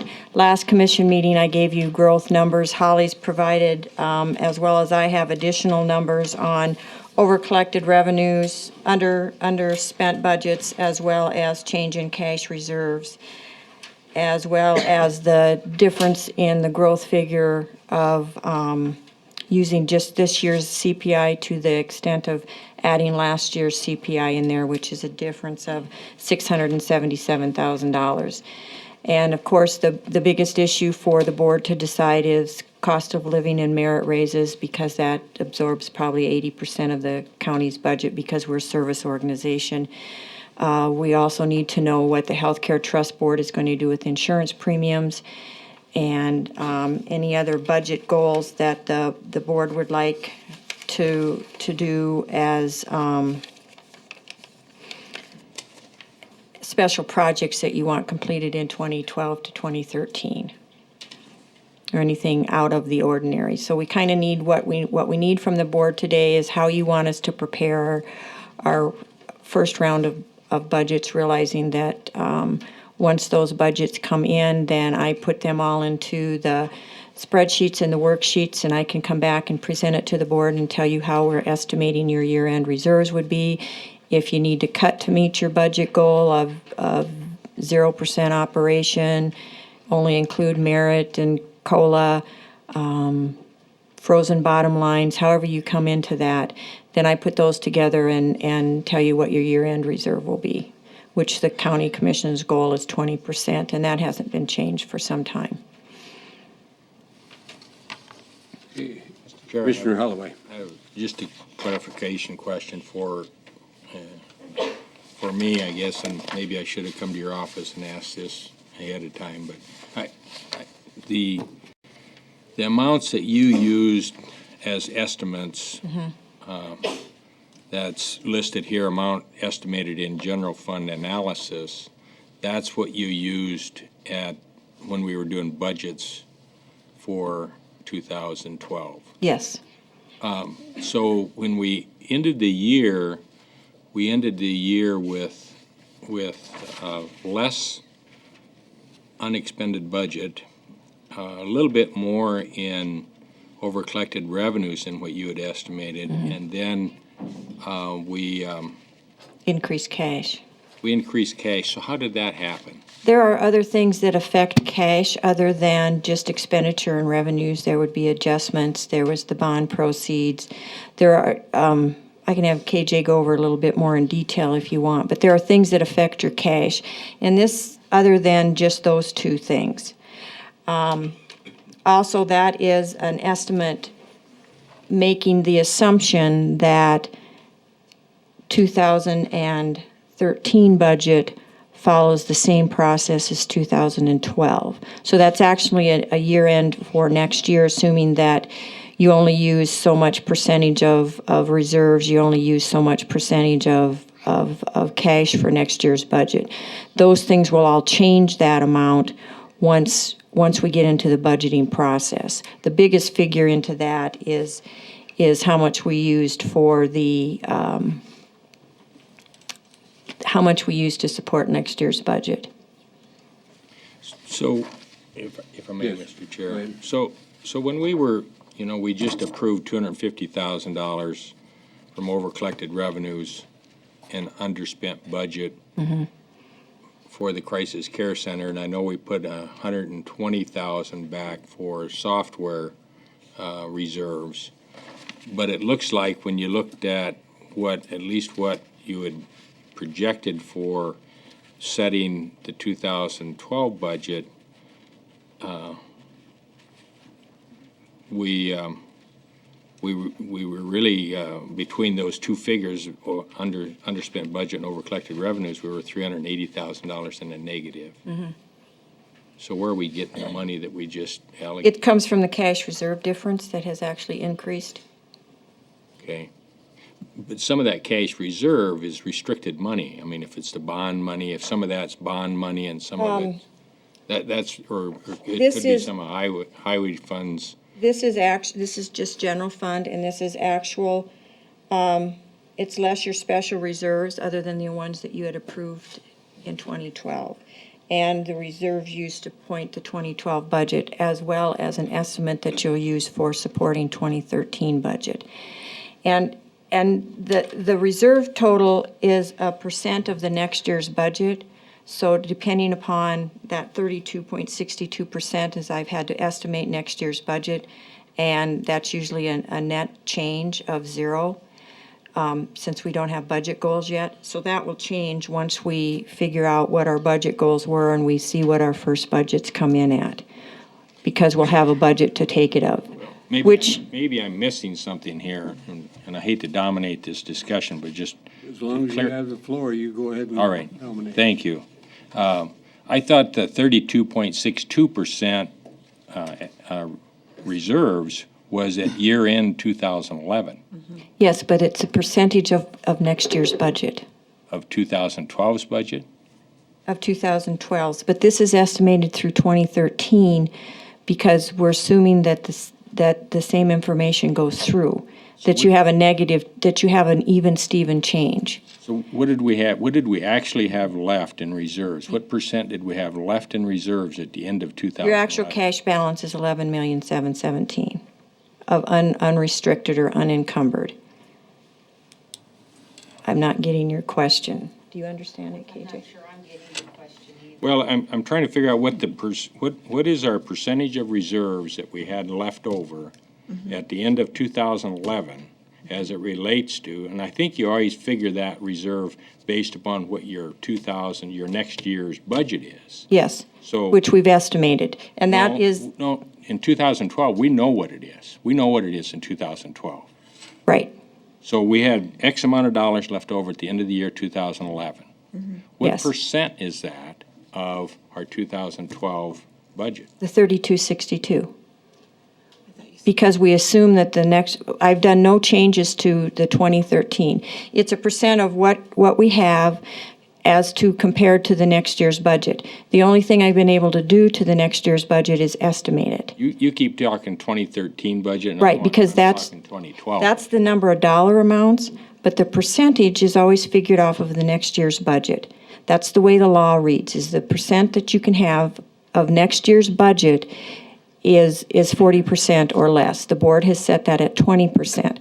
So when I do this estimation here for you, I've had to estimate what next year's budget will be, which is a 0%, a 0 change. So it's actually of 2012, because right now I'm estimating it at 2013 at the same as 2012. But when you get actual budgets submitted, it will change at that point because we'll have a new budget figure. So it really is the percentage, 32% of the 2012 budget. You just use Yes. that. The same figure for 2013. But the percent will change as your budget changes, either up or down, because you'll have a new figure to take it of. But we figured 0% increase or a balanced budget, as well as your 5% changes. And some of that addition, that extra $1 million that was over your estimates, some of that you say is the bond? No, I misspoke. It's bond is accumulated building. Yeah, sorry. I was thinking county overall, but this is just the general fund, which is the one we're most concerned with. Thank you, Mr. Chair. Anyone else?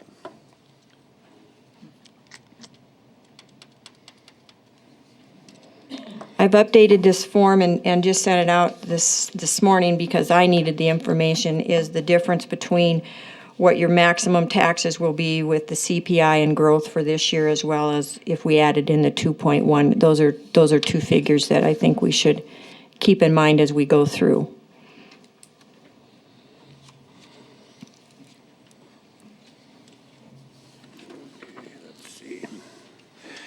So basically, we just need kind of guidance from the board on how you want us to prepare this first round of budgets.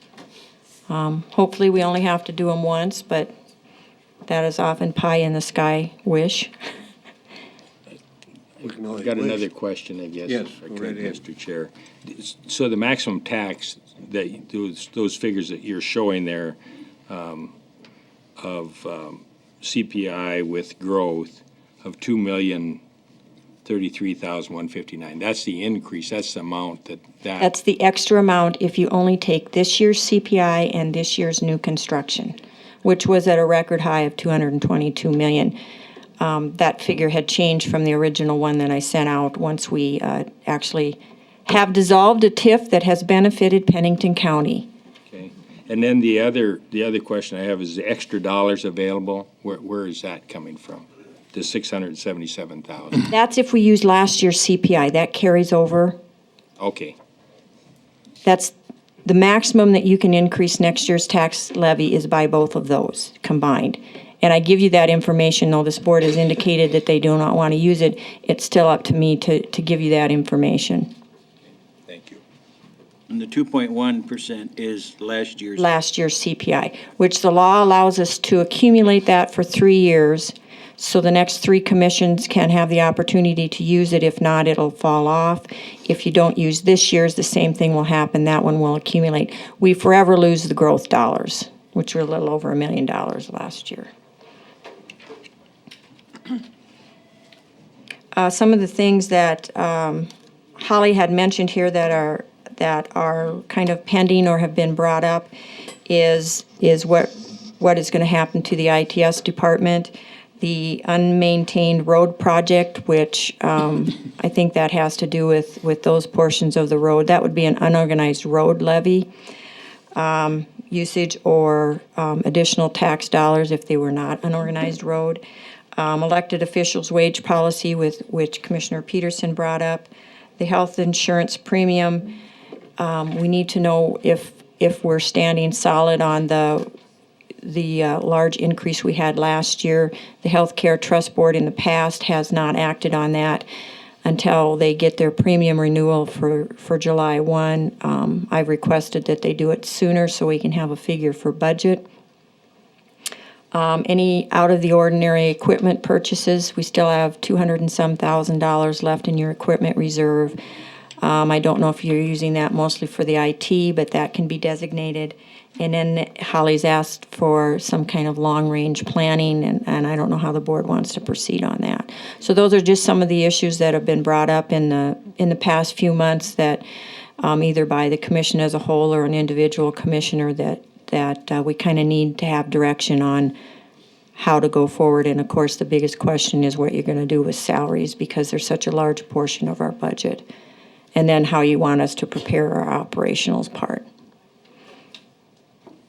And like I said, it'd be nice that we only do them once, but it hasn't happened, so it could be a first. Have I covered everything, Holly? Yes, ma'am. Yeah. Holly, do you have anything you wish to present at this time? I'll sit down unless you have any more questions. I'll take notes. Any other questions? And between Holly and I will get down what your budget goes out and get them sent out to the department heads to meet the schedule that's already been approved. I do have a question, Julie, while you're there.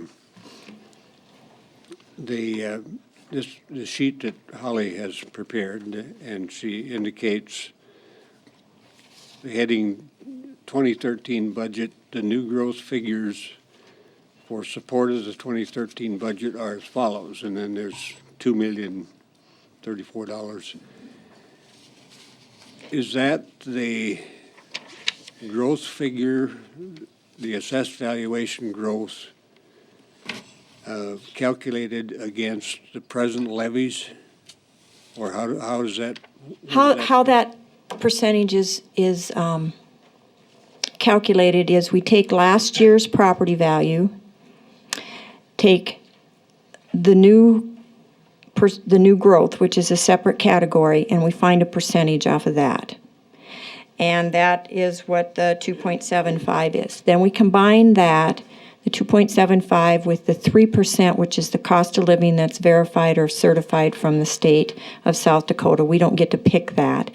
We add them together and apply that against the dollars that we levied.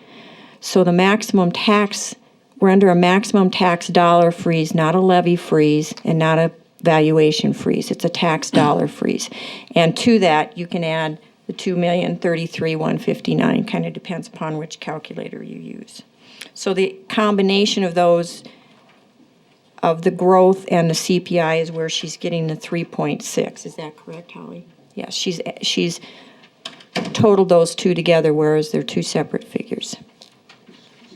I think last year, and Commissioner Buskerud, I believe you made the motion to, freeze the levies? Yes, that was a frozen levy. That was the motion that finally headed us toward a budget. Yes. Is it possible to take the figures that you have and provide the commission with some what-ifs? What the levy would be? If you said, these are the numbers we have, this is what you'd end up with if you froze the levies. This is what you'd end up with if you did a certain percent COLA. This is what you'd end up with if you did X amount merit, so that we have a reference point for making a judgment as to what our guidelines will be. If I'm off track, just tell me. Well, I can do how much we'd bring in if we'd freeze levies, because that would increase somewhat. Because we would freeze levy, but we would still get levy tax dollars off of the new construction. So you would gain a little bit of taxable, of taxes that way. The percent for COLA and merit, we can do a blanket what if off of total salaries of what a percentage would cost us for a full year, and whether you called it merit or cost of living, and what that would relate to a levy is, or how many dollars. We can do it that way. Am I moving in a direction that it would be helpful or not? I would like to just make a comment on the merit and COLA. Because if you just do the percentage based upon what is set for salaries, you don't take into consideration any turnover in staff where you've had somebody at a higher salary and they're hiring a replacement at a lower salary, or positions that didn't get filled for that period of a year. I would rather see us deal with the COLA and merit as a policy decision on our part, and then let the department heads and elected officials figure out where they're going to get the money to pay for it and come back and tell us how they're going to do that. Now, what we want to do with the levy, and whether we want to take the CPI or the growth or one or the other or neither one of them, I think that's something that we probably need to tell the department heads before we tell them if our goal is to give CPI and merit. Because they can come up with, in some instances, the CPI, or the cost of living, the COLA, and the merit gets spread out to non-levied budgets. Or, if they become more efficient in their operation, maybe they can cover that. I guess if they come back to us during the budgeting process and they say, well, we got merit and COLA in, as you said, and we're over the budget, then we can look at cutting that back. That's the way in my experience in doing budgets in the past, that would be the easiest process, easiest way to go through it. The first thing we need to decide, I think, as a commission, is what are we going to do with the levy? And are we going to accept the the growth and the CPI of the 3% or something less than that 3%.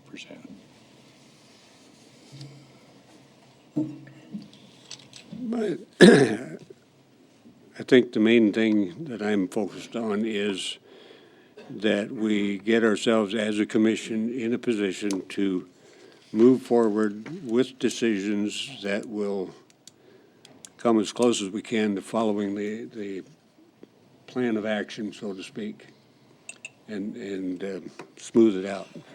So part of what I'm attempting to foster here is some thoughts and guidance on what you need to know, what we need to know in order to proceed. And what's step number one? What is the first decision we need to make? Whether you're going to take the CPI and growth. Okay. That tells us how much we can grow. Whether you end up using all of that with your further budget goals, I think that's the basic question. It tells us a lot. If you're not going to take either one of the increases, it tells us pretty much where we need to freeze our bottom lines at. And then you can still give merit and COLA, which are a big part of the budget, if we can freeze our bottom lines to absorb that someplace in operations. But the first decision is if you're going to freeze levies, or if you're going to use the CPI or the COLA, or if you want to just use the new construction dollars, that gives us the bottom line of what the new budget is. Then the departments can go back and figure out their budgets, get estimated new revenues, as well as do the combination of what those two will have, the budgets and the revenues will have an effect to see if we still stay within the 20%. Rather than having us prepare budgets one way and then decide later on, like we did last year, not being critical, that we want the levies frozen, so we had to go back and do budgets again. We end up doing budgets more than once. That's part of our job. Mr. Chair. Julie, if we say today that we will take the CPI and the growth. This year's CPI. For the 3%, not going back and picking up last year's, but just this year's and the growth. But when we get all through with the budget, we don't need that much of an increase in levy. It just lowers everybody's taxes back down. You can do it one of two ways. You can say, okay, we can do this, and there's $1 million to play with. And by that is probably not the right word. But at the end, you can look at what we estimate the levies are going to be. You can look at how much dollars we're taking out of cash reserves to see where our percentages at the end of the year. And you can make a decision that you're going to take more out of cash reserves to support the budget, or you're going to make budget cuts to keep the reserve total up to 20%. Those are kind of all three of those work in together after you've got some idea of what revenues and budgets are going to be, again, based off of frozen operations, that type of thing. So we can play with those three figures to get it to where the board wants it to be. I guess my question was, with the CPI and the growth, we would get $2,034,000 in round figures. And we may or may not need that full $2,034,000 if we use some of our cash reserves and they bring in more revenues and they don't increase the budgets. Right. We may not need that whole $2 million. We may not. Mr. Chairman, not being critical, but I would go along with the 3% CPI and growth, but I don't want to be locked into that and in a month when I say, hold it a second, we need to cut some. Last year, all we caught was hell for, hey, you told us one thing and now you want to do something else. So I'm really leery to say what I want, because if I change my mind in the future, I mean, we got 6 numbers here to deal with, and I guess we're expected to make a budget based on these 6 numbers, and ain't gonna work for me. I mean, I don't have a problem, I guess, saying, here's what I think we should do. Or at least, here's what I think we should start with. Yeah, I don't have a problem with that. But it may not, I'm gonna tell everybody, it may not be what I want to end up with. So we may be changing it. And that's the commission prerogative. Just to add to that, I guess, Commissioner Buschrood, is if we say we're going to use the 3% CPI and growth, granted, we may have to cut the budget, but I would hope that if we say we're going to use the 3% CPI and growth, that we don't come back later on and say, oh, geez, I don't want to see it increase at all, just because we don't want to see it increase. I mean, I think that's what we say we want to do with CPI and growth should be a hard decision when we make it. It should, that decision should stand. And then we figure out the rest of the budget to fit that 3% CPI and growth, or cut the budgets and we don't have to use that much of it. But just to come back in later on and say, geez, King's X, let's don't take any CPI, is what I would hope that we wouldn't get ourselves into. Commissioner Troutman? Mr. Chair, perhaps we need to separate out a couple of things. To me,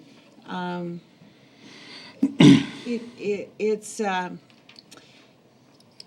important to separate out that growth from the CPI. And perhaps we can make a decision on the growth, because growth is not, it's different. It's the new construction, and it's something that we're not spreading out over everybody's taxation bill, where it's the new construction, and that's different. And to me, it would make sense for us to at least take that off the table and say, we're going to take the growth this year. And then deal with CPI in a separate, we can discuss how we want to do that. We don't have to take a full 3%. You can take 1, you could take 2, you take 1 3/4. But seems to me we should not turn down that growth. That is important for us to maintain, and last year we did. And so I would make a motion that we would go ahead and use the growth dollars in our budget for 2013. Is there a second? I'll second it. I have a motion and a second to use the growth dollars in calculating the 2013 budget as one element, at least. Any further discussion? Commissioner Holloway. Do we know what that number is? Well, that is one figure I didn't give you separately. It'd be 3.4% of 31 million. We're almost 32.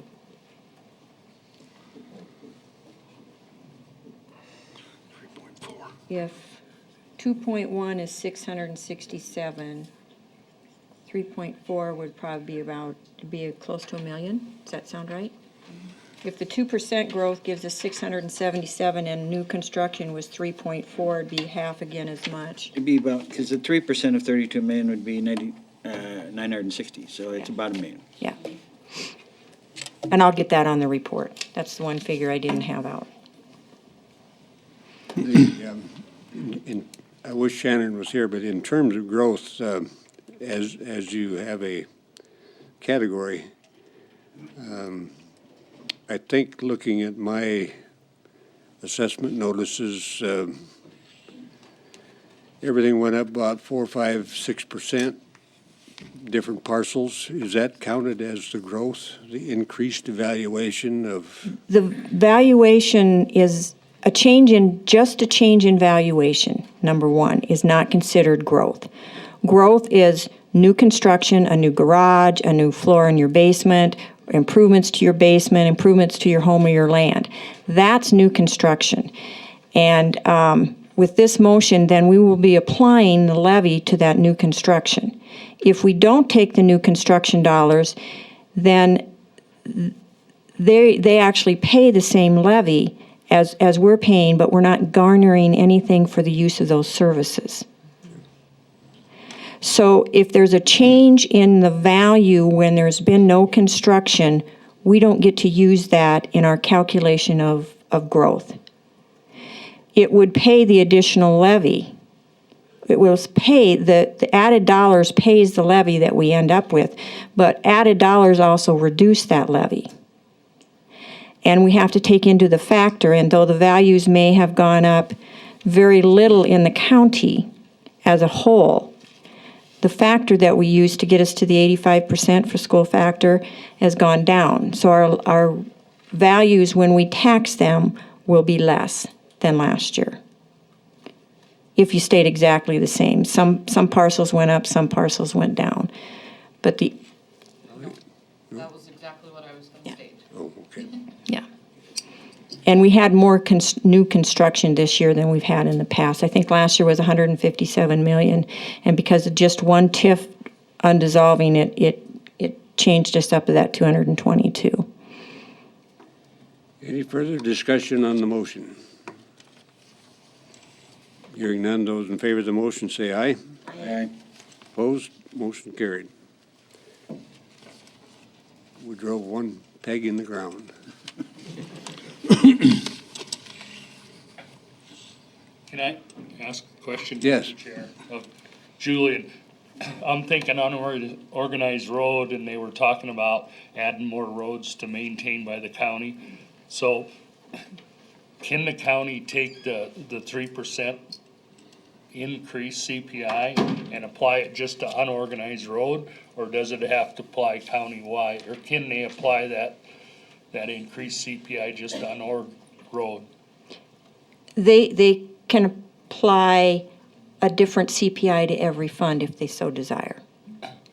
Okay, that's the only reason I mentioned it, because you were talking about looking at those roads, and if you want to add more roads to the system, it might be a wise decision to take the 3% for the unorganized road side to generate dollars to add those roads. That, just a thought. Thank you. To make it more complicated. And the funds you'd have to deal with are county consolidated, which includes accumulated building, fair, and county general. Those are all included together, but you could apply separately. I can split those out. County fire, library, and unorganized road. Thank you. What's the wish of the commission in terms of proceeding with any of the other guideline issues? Mr. Chair. Yes. Just to bring up one particular item and to get things done, to expedite the budget and things that we have, I would like to see all people that are involved in the budget situation for this year in 2012 to be at the meetings and the budget hearings when we have, unlike last year when we went right down to the final end to finally get a budget put together. And a lot of it was is that some of the people that had those figures weren't here. So I would like to see them all here at our meetings. Okay. Holly, is it your thought that we have further input from department heads at this time, or? If you're ready to decide CPI and merits and COLAs, now is the time. Is the board, do you feel you're in a position to address those items today, or do you wish further information, and if so, what do you wish? Well, Mr. Chair, to go back to what Ron said, that the concern about that CPI and how much you use of the 3%, perhaps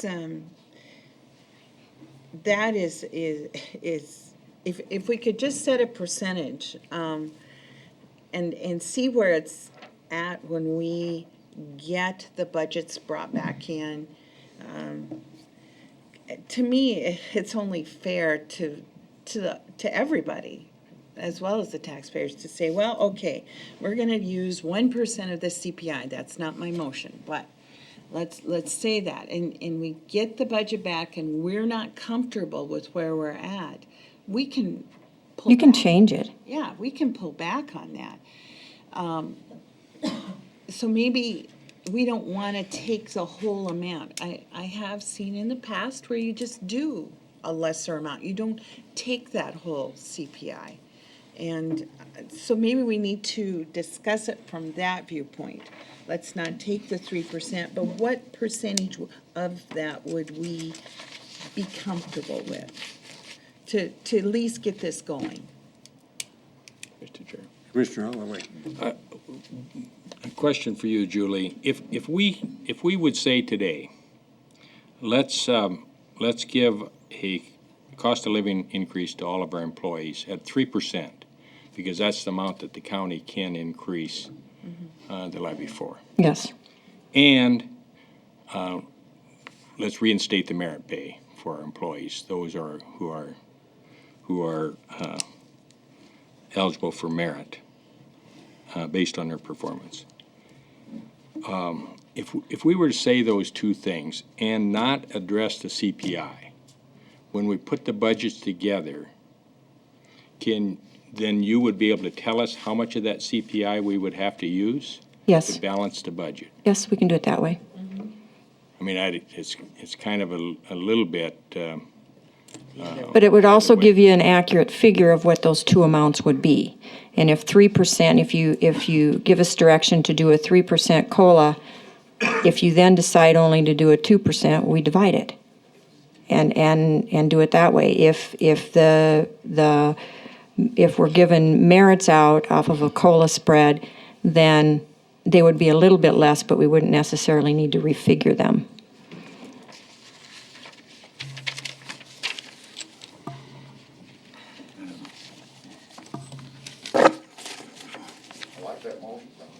Well, I'm a little reluctant to make the motion because I would like to have a motion that this board would support. And then expect the department heads to bring a budget in that's gonna match that, so I'll see what somebody else might say. Mr. Chair? Yes. Ordinarily, when we have the steps that we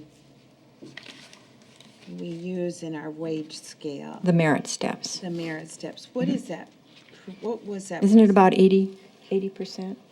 Oh, the cost, but the difference is 2.5%. 2.5. Oh, I'm That's sorry. what I was trying I to thought you wanted to know about how many get raises. But you're right, that's pretty close figure. Total overall is 80%. Get the merit. Okay, and then the 2.5. Each step is 2.5%. Okay. And last year, we did not give merit, and we gave it 2%, or I mean, last year meaning 2012, and we gave it 2% COLA, right? Yes. Okay.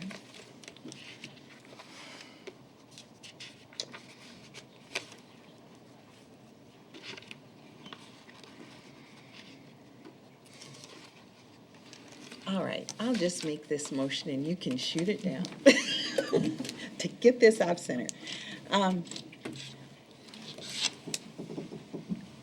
Mr. Chair, I would make a motion to give, for 2013 budget, to use a 2% COLA and a 1.5% merit figure for salaries for that budget year.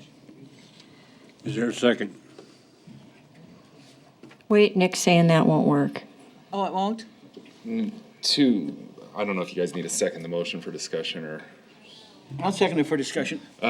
To keep on our merit scale, we have to do 2.5%. Or we can change the merits. Or we can change the merit Now, scale. we don't have to stay on that. We can change To it. stay within the current merit scale, we would have to do 2.5%. Yeah, we'd have to redo the scale, which, yes, we can do. And will question- make more merit steps the 1.5. Question number 2 is, do the merits include department heads, elected officials? That hasn't been decided if you're I changing thought that. I thought we paid 30-some thousand dollars, and they come back and said, no, they're not included. But the board hasn't accepted that. Yeah, we did have that study done and it was presented at the last commission meeting, but it was my understanding no action was taken. We do have that as one of the things on our plate, is an elected official's salary policy. So your question, Oh, my question was, the way I read it, it was state law, although I have looked and I could never find it as state law. But that was kind of what that company said, and the way I read it anyway, and I guess I looked and I couldn't find that, so. There's a Is it just minimum their set by idea? state law. There's the minimum set. Yeah. But it's so far, So that was just that company's idea. Yes. That explains that. okay, we have a motion and a second. And I think for clarification, if Secretary would read the motion, reread the motion. That just to talk about it, or would you second what she said? Just to talk about it. Yeah, but they're gonna have a vote. Just a Commissioner question to Holloway. the motion maker, I guess. The reason you picked the 2%, and the 2% and the 1.5 is what? That 3.5 possible. A possible overall annual increase of 3.5%. That's just, so, but But we're those. we're who- also saying that there's some people that shouldn't get a merit raise. That's right, and they get 2%.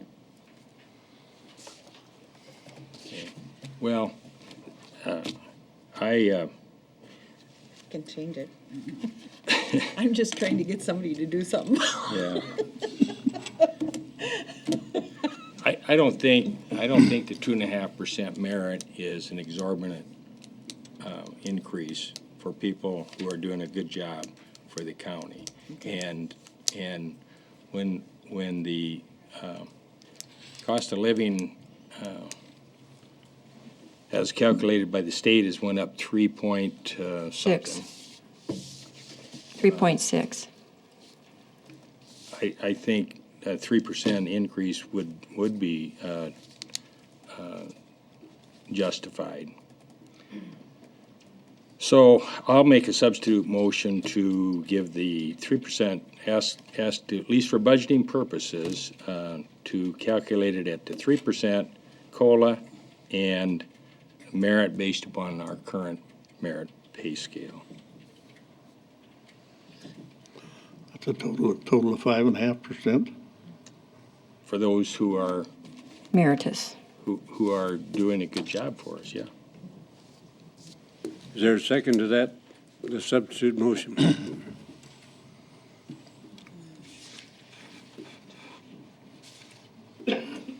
I'm going to second it because we need to vote on something. We got to get going. Okay, we have a motion, or substitute motion, and a second.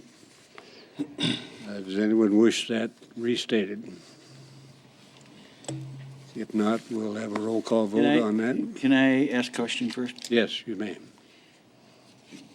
Here again, it's difficult to vote on these things because, you don't know what the final bottom line is going to be. And I get very skeptical when, do we get a chance to change our minds on this? Or is this going to be the bottom line and this is what we eat and live with and come up with the money, even if it takes reserves or whatever? Where are we at? I mean, I don't know. Mr. Chair? Mr. Chair? Yes. I guess what I would say is that if the department heads come in with a balanced budget for us that meets our budgeting, and we have a goal of 20% reserves, wasn't it 20% or 22? It's 20%. 20% reserves. We have a goal of 20% reserves. If they come back with a budget that has that in it, the cost of living and the COLA, or the COLA and the merit, and it meets our budget guidelines has a 20% reserves. I guess we already voted to use the growth. Then we would, hopefully we wouldn't change our mind. That if we're gonna change our mind, we're changing our mind because they haven't met these guidelines. Mr. Chair, Yes. the only thing I would add to that is that most of the people in Pennington County that are paying property taxes today don't have a 20% reserve. And so I don't know whether we should spend the taxpayers' money hinged to that figure. I real hesitant, and I know there was talk in our department head meeting the other day that the city was gonna give a 5% increase, but they didn't give anything last year, and I don't think they gave anything for the year before. And then the state was gonna do something this year, and I don't think they've done anything for, 3 years? I'm not sure, just, Are you thinking we should have less than a 20% reserve? no, that's not what I said. What I said is that the people that are paying the taxes can't maintain the 20% reserve. And so I'm wondering whether we can spend the money to take it away from them in order to maintain a 20% reserve and do all of the things that we want to do about wages and spending and highways and all of this stuff, so. Commissioner Davis, then what we need to do is go back to the levy. We need to go back to the levy. If you're talking about what the taxpayers are gonna pay, then we have to go back to the levy, and we have to go back to whether or not we're going to take the growth. Because that's the only thing that's gonna put the money back in the taxpayers' pocket. I think we're straying a little bit from the motion. And at this point, we have a substitute motion and a second, and we'll ask for a roll call vote. Peterson? No. Davis? No. No. Holloway? Yes. Troutman? Yes. Motion failed. Back to the original motion. Would you restate that, please? The original motion was a 2% cost of living and the 1.5% merit increase for 2013. I think we've had enough discussion altogether to cover this, so we'll call again for a roll call vote. Peterson? Aye. Davis? How come you didn't start at that end first?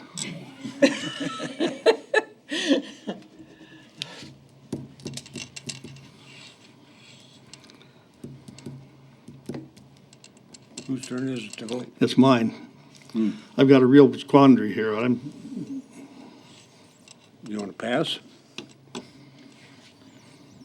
They don't have a pocket full of rocks out there with them, do they? Well, we can come back. We'll come back. I will to you. pass. I'll pass on down the line. Yes. Holloway? I'll pass on down the line if that's the acceptable thing to do. I want to see what he's gonna vote. Yes. Doesn't matter. Davis? Should I pass him again? Well, you can. We gotta be out of here by noon. I'll vote yes. So will I. Unanimous? So, Holly, how are we doing? Are we driving enough stakes in the ground? And I'm calling on Holly because she has done a lot of work to attempt to give us a roadmap to work with, and I think it's been very helpful. But How are we doing? Julie, how about? I think we can go forward and give this direction out to the department heads, using only the growth tax dollars, and we can see where it is, and we can have pre-commission meetings with all the department heads to discuss budget and what we're gonna do with them to see if we can't meet that budget goal. Are you comfortable with where we are in terms Yep. of the process? Mm-hmm. Any parting words before we move on? Mr. Chair, if I might. I think there's a couple of big ticket items that we need to think about for this next year, and maybe before this year, 2012 is over with. And so we might have to take some money out of the reserves for that, but it's an idea with IT that we're going to have to probably buy a new mainframes computers because of our Hewlett Packard that we have. It's older than my dog is. And I don't think it does much good for the county to have that kind of equipment and it's malfunctions and then only one or two people know how to use it. But also, we're going to have to hire a temp and a full-time employee probably for IT to make things work down there. I think we need to figure out where that money is going to come from, how much we're probably going to have to spend for a new mainframe computer, and where we're going to house those people. And I think that's a big discussion item, and it might be this year rather than next year. Some of that may fit into the long-range planning, and those items that don't fit into long-range planning certainly should be brought forward when it's appropriate. But any other comments? If not, thank you very much, Julie. I will get a memo sent out with Holly. I guess what you want to say about that? We now are at Well, I the cut point you off. You were going to say something. for the planning and zoning consent calendar. Stuck my foot in it. I just stuck my foot. And we have on the consent calendar a vacation of a section line with approval recommended, layout plat for the Canadian Pacific with approval recommended, a layout plat for Rushmore Cave with approval recommended, layout plat for Dean Kelly Construction and Ryan Kelly, approval recommended, a minor plat for Dean Kelly, approval recommended and waivers are recommended. Spring Creek Watershed Management Project Implementation Plan that we need to approve. And those items are all on the consent calendar. Anyone wishing to remove any of those items from the consent calendar? Mr. Chair, there is. I'd like to pull item D and E and talk about that since the applicant is here and it probably has information that we need. Okay, items D and E have been removed from the consent calendar. Any others? I appreciate the fact that item A brought William Nordemir here for us to kind of reacquaint ourselves. But unless he wishes to talk about it, we'll leave it on the consent calendar. Okay, with those two items removed, I'll entertain a motion on items A, B, C, and F. So moved. Second. Motion and a second to approve items A, B, C, and F on the consent calendar. Any further discussion? Hearing none, those in favor of the motion say aye. Aye. Opposed? Motion carried. Okay, we will start then with item C, if you're prepared for that, Dan. Item D, you mean? Or D, I'm sorry, yes. Item D is a layout plat 1131 for Dean Kelly Construction, Ryan Kelly, to create lots 1 through 3 of Block 4 of Sheridan Lake Highlands. And Planning Commission had recommended approval of this layout plat with 10 conditions. It's located at 13435 Sawmill Road and includes 17.45 acres. These are all be 3 new residential lots. It is currently part of the PUD that was a part of the PUD, original PUD, actually had 10 lots, and they're reducing the density down to just 3 lots, 2 smaller ones and 1 larger one. They have worked out all their issues with the current homeowners association. There was some issues regarding the road conditions, and they have now submitted a bond that the road district is going to be holding for the improvements that are left to do for Sawmill Road and the existing roads within Sheridan Lake Highlands. Dan, I'd like to have the applicant come up and tell us about some of these things, and that saves some time probably. Okay. Rather than you recite it and then we ask him the same questions. Sure. So, if you would. Morning, everybody. Ryan Kelly with Dean Kelly Construction. If you have a specific question, I'd be glad to answer it. Otherwise, as Dan has stated, there is a bond in place now. The roads will be improved in the next 2 years to what they were designed to be improved to. Water system, my engineer's out of town until tomorrow morning. He has ran the numbers about capacity on the current water system. There's plenty of capacity there.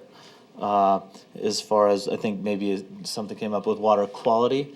Water quality, I installed, like $16,000 in filters. Not this last summer, but the summer before that. That problem is solved. I think we're on the straight and narrow there, I hope. So if you have questions, I'd be glad to ask. That was the questions I had. You answered them both, so. Super. thanks. Super. I have another question for you. Yeah. When you installed that water filtration system, when? You know, not last summer, but the summer before. So we went through the spring with it once, and it's guaranteed by Culligan International to take out the tannins, which is just iron in the water. Only happens in, when we get our spring rains. In effect, it washes through the rock, picks up iron, goes into the well. So other than that, though, We just got an email from a lady, and I don't have a copy of it, but I think zoning office does. Just recently complaining of the discoloration in the water. And so if the filtration system was put in the summer before last, it must not be working. who's it from, Dan? Oh, Angela, yeah. At one point, I think last year, the filters run on electricity. So I think at one point, we lost power in the well house. And when that happens, the filters reset to a lower setting. So I think that's what she's addressing. But reset them and go again. Didn't know that until this happened. So learning curve, a little bit learning curve. So if we approve this, you still have to come back for us for, This right now is just a layout plat, and one of the conditions is that they do have to address the current water system to make sure it is adequate to handle the 3 additional lots. and that, hopefully, when you address that it's adequate to handle those other lots, make sure it's clean water. It's and that's the bad deal about the whole thing. The water is actually excellent water, with the exception of a couple months a year where it picks up color. Excellent quality, soft water. This water system is I forget the classification, but it's looked over by DNR. We actually test on their minimum testing requirements.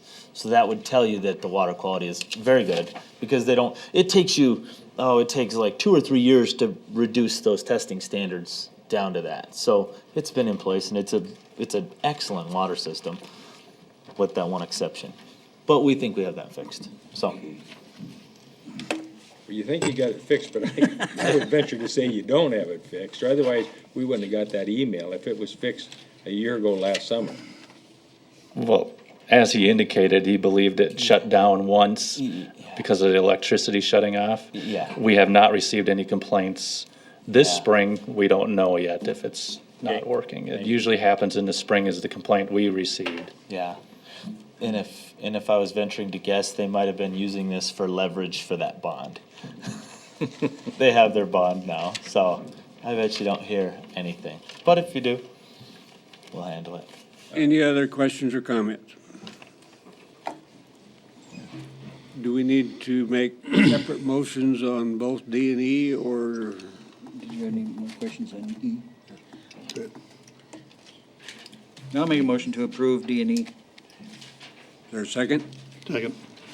Motion and a second to approve items D and E of the planning and zoning agenda. Any further discussion? Hearing none, those in favor of the motion say aye. Aye. Opposed, motion carried. Thank you. Thank you. Ready for item G? Have to go into a Board of Adjustment. What that? Have to go into a Board of Adjustment. Oh, I'm sorry. So move. Second. Motion and a second to go into Board of Adjustments. Any discussion? All in favor say aye. Aye. Right. Opposed, motion carried. Item G is a variance request, 1202 for William and Shelley Hanson to reduce the minimum required side yard setback from 25 feet to 8 feet to allow for an addition to be constructed on the east side of an existing residence. Staff is recommending approval of this variance request with 4 conditions. It's located at 5900 Cleghorn Canyon Road and involves a 1.59 acre lot that is currently zoned General Ag District. He plans to build a new structure or an addition to the house that is going to be on stilts. There is some floodplain in the area. He's building it on top of an existing concrete pad, as you can see in this picture. In this location right in here. This right here is the property line. He does plan on removing the carport and the storage shed, which are currently encroaching into those setbacks. The structure will be built in this location right here. The floodplain is in the back. His property does go up this steep ravine. This is currently the front property line. The lot is a 1.59 acre tract, zone general ag. It is a grandfathered lot. It is a lot typical of a suburban residential district, which has an 8-foot setback. And given the limited construction or the buildable area on the lot, staff is recommending approval of this variance request. Any further discussion? Commissioner Holloway. Dan, what is the property surrounding that? Who is that private property around it? Private Yeah, it is private properties on both sides. I believe it even to the up the hill is private property. I don't think there's any National Forest Service lands around this lot. Any other questions? Comments? Make a motion to approve as presented. Second? I'll second it. Motion and a second to approve item G, the variance, William and Shelley Hanson. Any further discussion? Hearing none, those in favor of the motion say aye. Aye. Opposed? Motion carried. Okay, Dan? Okay, need to come out of Board of Adjustment. I'll make a motion to come out of Board of Adjustment. Is there a second? Second. You want a roll call vote? We want to stay I'll in. pass on that one. All in favor say aye. Aye. Opposed? Motion carried. Okay, item H is a discussion of administrative fees. On February 7th, the Board of Commissioners moved that the Planning Department review the average cost of additional work associated with ordinance violations and bring it back to the Board of Commissioners. This was in regards to discussion in regards to our double building permit fee and the $500 administration fee that is attached to conditional use permits, rezonings, mining permits, variances, and so forth. There are a number of different scenarios that come into play when figuring in the cost of extra time staff spends with this. One is just where a building permit is needed and they come to the counter and no violation has been sent, but we find out that there's other structures built on the property that are in violation. In this case, no extra time is spent other than the time required to do just a building permit. The second one is if a violation letter has been sent to the property and then a building permit is required to bring the property into compliance. Of course, then letters are sent, a site visit is done to the property. That does cost an additional, our staff 2 to 3 hours to handle this violation. Number 3 is if a violation is sent and then to bring the property into compliance, it requires a rezoning, a plat, a PUD, or a variance, or a conditional use permit to bring the property into compliance. In that case, it does require additional time of 2 to 3 hours, extra time to bring that property into compliance, and ends up costing an average of $100 or $150 spent from staff to address that. Number 4 is if the violator does not respond to our certified return receipt letter, it does get forwarded to the state's attorney's office for legal action. Patrick Grody did send a letter in regards to how much time they spend on it, anywhere from $50 to $600 addressing the violation from our office. So when it comes down to it, on the average, rough average that is, it comes to about $575 extra time and money to address these violations that come through our office. And the additional fees that are collected is around $800. You know, the doubled application costs and the $500 additional costs for the administrative fee. There is the issue that I believe this does act as a deterrent, and you've always heard the term build now and ask for forgiveness later. In my opinion, I think that would go up if you end up lowering those fees, and so I would request that you leave those in place.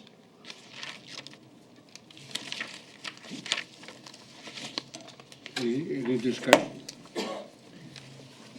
Dan, you did note here, though, that maybe we should change it from a $500 administrative fee to rename it to be a penalty fee? Yes.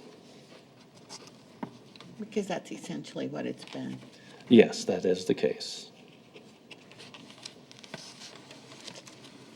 Well, that would be my motion. Second. To leave the fee as it is and rename it to a penalty fee. That would be my second. We have a motion and a second. Any further discussion? I guess I would just comment. When you talk about servicing these situations and you talk about cost so many extra hours, well, those hours are already being paid for with tax dollars. And so to call them administrative fees and look at them, if you had to hire somebody doing piecework to go out and take care of these violations, that's one thing. You'd be looking for the fees to provide offset the compensation, but when you've got a staff person, what would they be doing if they weren't servicing this complaint? All handling the public, anything from ordinance amendments to the normal duties that my office does do. I mean, we're always going to have penalties and violations that are coming through our office, so we're always going to be handling them. So I don't think they'll ever be down to none. Well, but in respect, you know, I guess just calling it extra work or additional hours or whatever for a person that's on a salary and is there anyway, I just find that to be kind of a little bit of a contradiction. And that's just a personal opinion, yeah. but What I was asked to do is just to estimate the amount of time that we spend regarding violations and or the violations that are gone or come through my office. And this is just a very rough estimate to figure how much time we do spend addressing those issues. Mr. Chair, if I could just comment on your thought process there, and here's where I would be coming from with that, is that granted, the taxpayers is paying for the employee's salary there, and they're paying for them to do their normal day-to-day work. But because some people don't follow the rules, and they have to go back and redo that work, or puts additional work on them, frankly, if we allowed everybody to come in and we had to redo it, it would cost us general taxpayers more money because they would have to have more staff to do it. So I think changing the name and calling it a penalty is a good idea, because what we want them to do is come forward first and do it, and then we can continue to provide that service with general tax dollars that is paid by everybody. I understand what you're saying, and I don't disagree. But you supervised quite a crew of personnel during your time as sheriff, and their main duty, they were being paid a salary, and their main duty was to take care of people who weren't following the law. So, you know, I think your motion puts it somewhat in the right context. You know, and I think we could have a discussion if we wanted to say, is the $500 penalty too much? But I think calling it a penalty is probably the right thing rather than calling it an administrative fee. Because I think when you call it an administrative fee, then you really do fall into this, well, heck, we're already paying those people's salaries. But if we're going to call it what it is a penalty, and then I think we could have the discussion whether or not $500 is too much. I don't know. I mean, you've kind of outlined what the costs are, but some of those are fixed costs that you're going to have whether they're doing it or not. And so we could come up with, it's kind of like the deputy sheriff, you know. I mean, his salary's fixed, but when he goes out and writes the ticket because you're not following it and gives you a penalty, we're not getting all the money back either, so. I think we're on the right track. We've got part of it solved anyway. Mr. Chair. Yes. I'd just like to mention again that I don't have any problem with this penalty on the people that deserve a penalty. But my problem is that having a penalty on people that don't realize that somebody that lived on their property before they did broke the law. And so I don't know how we rectify that, and I don't think this does. But I just don't think it's right to, and I'll go back to the sheriff's office again, not to use Don as an example, but if I'm driving down the street and somebody goes whizzing by me and goes through the stop sign and he runs a red light and the police officer's sitting there and sees it and he gives me a ticket because I'm sitting there and the guy that ran the stop sign is already down the street. So is that fair? I don't know. I don't think it is. And that's kind of what we're doing here. Yeah, but I think when it comes before us, we'll still have the option of whether we impose the penalty. And hopefully, staff, if we look at this as a penalty rather than an administrative fee, then hopefully the staff will give us the information as to whether or not we should be imposing a penalty. Because I would agree with you, there's some people that shouldn't have to pay that. They weren't the ones that violated it. But those people who clearly violated it then come in later and say, oh, now, you know, I built this building before and I didn't get a permit and now I need this remodel my house and I got to have a permit. And those people should get penalized, so. But again, I'm going to ask, how are we going to know that these people, and because most of them are just going to say, and pay the bill and not do anything. So are you going to bring it to us, every one of these that we get a fine on, or? Most people do ask, how do I get this waived, or can I get it waived? And we give them that option because it's written right in the ordinance to allow them to go in front of county board to ask to waive those fees. And we usually, or I should say we always direct them, it's like you could contact Holly, be put on the agenda and ask to waive those fees. Okay. We always give them that option. I'll go along with it, but I don't like to see innocent people penalized. We have a motion and a second. Any further discussion? All in favor, say aye. Aye. Opposed, motion carried. Thank you. Thank you, Dan.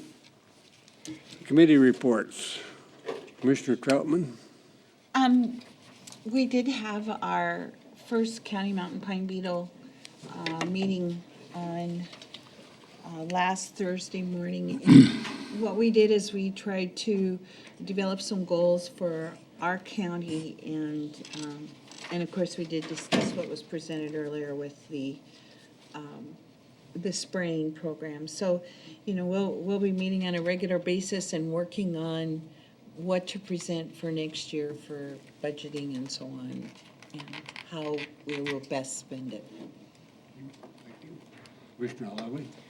The only thing that I attended, I guess, since our last meeting was emergency management had their disaster preparedness planning meeting on Monday, and there was three of us there at that, and hopefully they're going to have that plan redone and updated by the end of the year, and that'll be an ongoing process.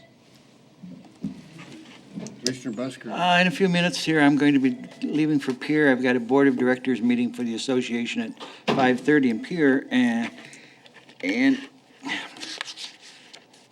I missed it, I guess, and my fault, I didn't read it close enough, but there is an act, and it has now been passed, and it's a law that the county directors, Register of Deeds, we'll be charging more money to file things. And it will, part of that money will go into the South Dakota Association of County Officials for modernization and preservation relief.